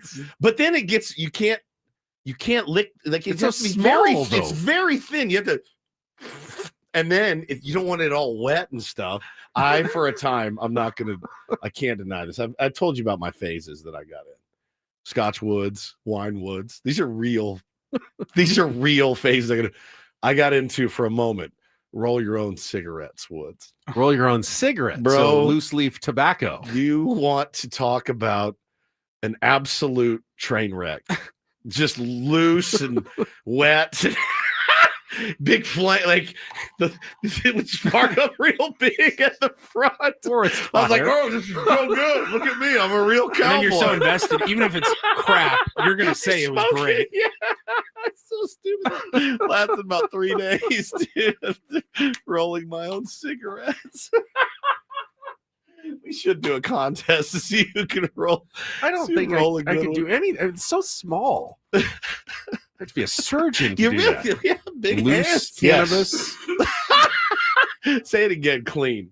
Loose cannabis. Yes. Say it again, clean, Ben. Loose cannabis. Perfect. One more time. Loose cannabis. No, just say it normal. Loose cannabis. Say it like you said it before. Loose cannabis. I stepped all over it, damn it, because I didn't think for a moment my co-host would say loose cannabis on the loose air. Cannabis. Oh god. Apparently I'm a moron because I can't roll my own burrito. I've never made a homemade burrito ever. Never once have I made a home. Never. That's is that shocking. weird? Yeah, I've made tacos, I made quesadillas, but I've never made a homemade burrito. You need an open fold to eat your Mexican food somehow. Yeah, I like the fold myself. All right, Paulie, take it away. Traffic and then our Reindl Report. That's great. From the 855 Get Ross Traffic Center, protecting San Diego after accidents or injury, here's Kelly Danek. Traffic is sponsored by Crystal Geyser Alpine Spring. Wrapping up our morning drive with several problems here. Northbound side of the 805 before Plaza Boulevard. There's an accident in the second lane from the left. Looks like several vehicles involved. Southbound 15 right past the 805. A collision involving a vehicle that wound up in the bushes over to the right shoulder. And we got a collision on westbound 8 near Mission Gorge Road. To the center of fire crews got that fast lane blocked. What makes Crystal Geyser Alpine Spring Water different? They always bottle their Alpine Spring Water less than 1.5 miles from the spring source. And all their bottles are made with 50% recycled plastic from their own recycling plants. Crystal Geyser, bottled at the spring source. I'm Kelly Danek with Ben & Woods, San Diego's #1 sports station, 97.3 The Fan. And get things started here with our today's edition of the Reindl Report. Now tuned into the greatest. Welcome to the Reindl Report with Paul Reindl. Hi, Paul. All right. 2 stories from the world of sports that we haven't gotten to yet. We'll start off in Major League Baseball. And 1 story that you didn't know you needed. Are you laughing, biatch? It's the Reindl Report. Hey, Paul, how you doing? Okay, how are you? On 97.3 The Fan. Are you ready to bless the mood? I need some help, please. That was good. Can I get a yeah? Oh, yeah. All right. All right. Oh, I'm still crying laughing. Somebody said hot beef and loose cannabis. The recipe. Loose cannabis? The recipe for any good night. Yeah, that's you'll hear that next year's our 7th annual tournament drops. 100%. I mean, voting is still going on in the going. Final Four, but we've already added loose cannabis. And then we had this one from earlier. Ohtani cranks one out. I mean, that's a banner. Come day. on. Yeah, it's a banner day. All right, we will get started here. It is the Reindl Report brought to you by the Craft Taco. Whether you're craving tacos for lunch or a craft beer for happy hour, the Craft Taco is the answer. Now open in Balboa Park and Sorrento Valley. Can't remember if they have burritos as well. I think it's just tacos, but I bet they would teach you how to roll a burrito. Yeah. I mean, I know how to make a good taco. Make a really good taco. They have burritos. I like that it's already just right there for you. And you just fill in the thing and I just can eat it and go. People are screaming at me. You've never had a wrap before? I'm like, yeah, of course I've had a wrap. Kind of Of course I have. Well, I've had it. I eat burritos by the truckload, Paulie. I've never turned down. I've never once turned down a burrito in any setting. I don't have. I'm not anti-burrito. I love burrito. My favorite part about living here. You're just not a DIY. I just don't make them at home. Maybe I should, or maybe I shouldn't. Go ahead. All right, we'll get started.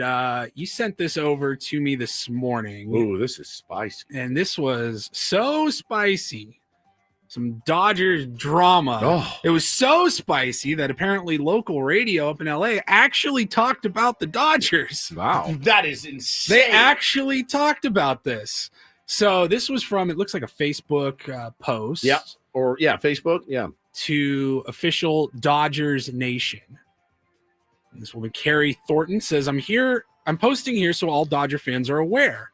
We traveled all the way from the U.S. to Tokyo for the Dodgers Tokyo series. Excited to be part of the experience. We spent over $600 on tickets for the watch parties hosted by Pantone 294, expecting a well-organized event. So not even to the game. The tickets to the game. We're talking about practice, man. All the way to Japan to watch the game on They TV. might have had, maybe they had tickets. This was a pregame party. I don't know. No. But they said watch party. So sounds like they went all the way to Japan just to watch the game on television in Japan. Now, this was one of the hardest tickets. There was like no secondary market tickets They at don't all. do resale tickets. I mean, there. and Like, the ones that they were like thousands of dollars. I don't think they can do it for a profit. I mean, it was impossible to find tickets to these games. She goes on, so there was no organization. Instead, it was a complete disaster. There was no organization, no seating, and even the standing room was overcrowded to the point where there was nowhere to stand. Frustrated, we left and ended up watching the game at a restaurant for free. Could have done that in LA. Could have.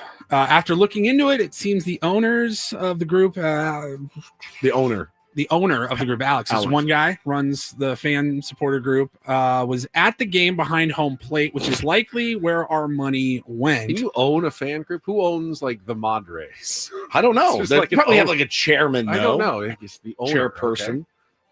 It's incredibly disappointing to see Dodgers fans taken advantage of. And from what we've learned, this isn't the first time. I want my money back and will no longer support this group. Yeah, they I guess they talked about it, like Paulie said, on local radio, and Dodger fans incensed. It's funny, man. When I got the hate mail sent to my home, the ransom style hate mail, it was tagged with Pantone 294. Now, if there's one group of fans that's dumb enough to sign their ransom notes, it's them. And it could have been a false flag, somebody else doing it, but putting the Pantone 294 on there. But it sounds like this is kind of right up their alley. Somebody else sent this to me. A Dodger fan said, "Oh, dude, this is nothing."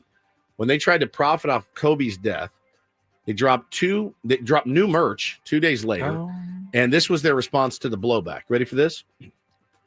Why do we need to put our life and business at a standstill just because Kobe died? People are acting like their mama died. I didn't know him. He did nothing for me. I owe him nothing. # sorry, not sorry. Apparently, too, there was an incident where they scammed some people out of some money. They saw the owner in Texas in the same seats, like behind home plate with two, they said, there's a quote, two busty women that won the contest. And not a lot of remorse from these people. Stealing from their own fan base is pretty. Now, we did a watch party for the Korea games last year. Yeah, free. And yeah, it was free, but it was crowded. It was crowded. There wasn't a lot of standing or seating left at 7 Mile Casino. There wasn't any parking left. Yeah. Do you feel bad that we con the tier one? Not even a little. Because we didn't make them pay for it. No, not a con at all. We made our fan viewing party free. Because why wouldn't it be? Yeah, I mean, you're coming to Dave & Buster's on Friday. I'm not charging you $10 to get in so that I can take a couple busty women with me to the opening series against the Braves. Hannah's like, "What are you doing?" I scored this. I scored these it's not seats. A hosted event, Yeah. Just show up and watch the game. No one forced you to buy these tickets to watch the game that's on television for free. Yeah. Yeah. But again, this is what they've been doing for a while. It sounds like shady, man. When local radio's calling you out, local, I mean up there, right? It's pretty sketchy. We'll move on. Ben, you've been very sad, very angry all morning. The results of yesterday's basketball game. So I thought this might cheer you up. We are about March 19th. We're about a month out from the Masters. 3 weeks. 3 weeks from the Masters. And it is Masters tradition that the previous year's winner gets to host a dinner and select the menu for the Masters dinner. We talk about it every year. And Scotty Scheffler's menu has been posted. Throw it up here for everybody to I haven't seen it. along. Can I guess? Sure. Just based on his personality. Sure. Milk. Yes, they're actually... Well, I mean, it probably goes with the chocolate chip cookie for dessert. But yeah. Of course, we'll start with the appetizers. Yeah. This is going to go down on April 8th, Masters Club dinner. Appetizers, you'll have cheeseburger sliders served Scotty style. No idea what that means. Probably plain. Yeah, plain and dry. Right.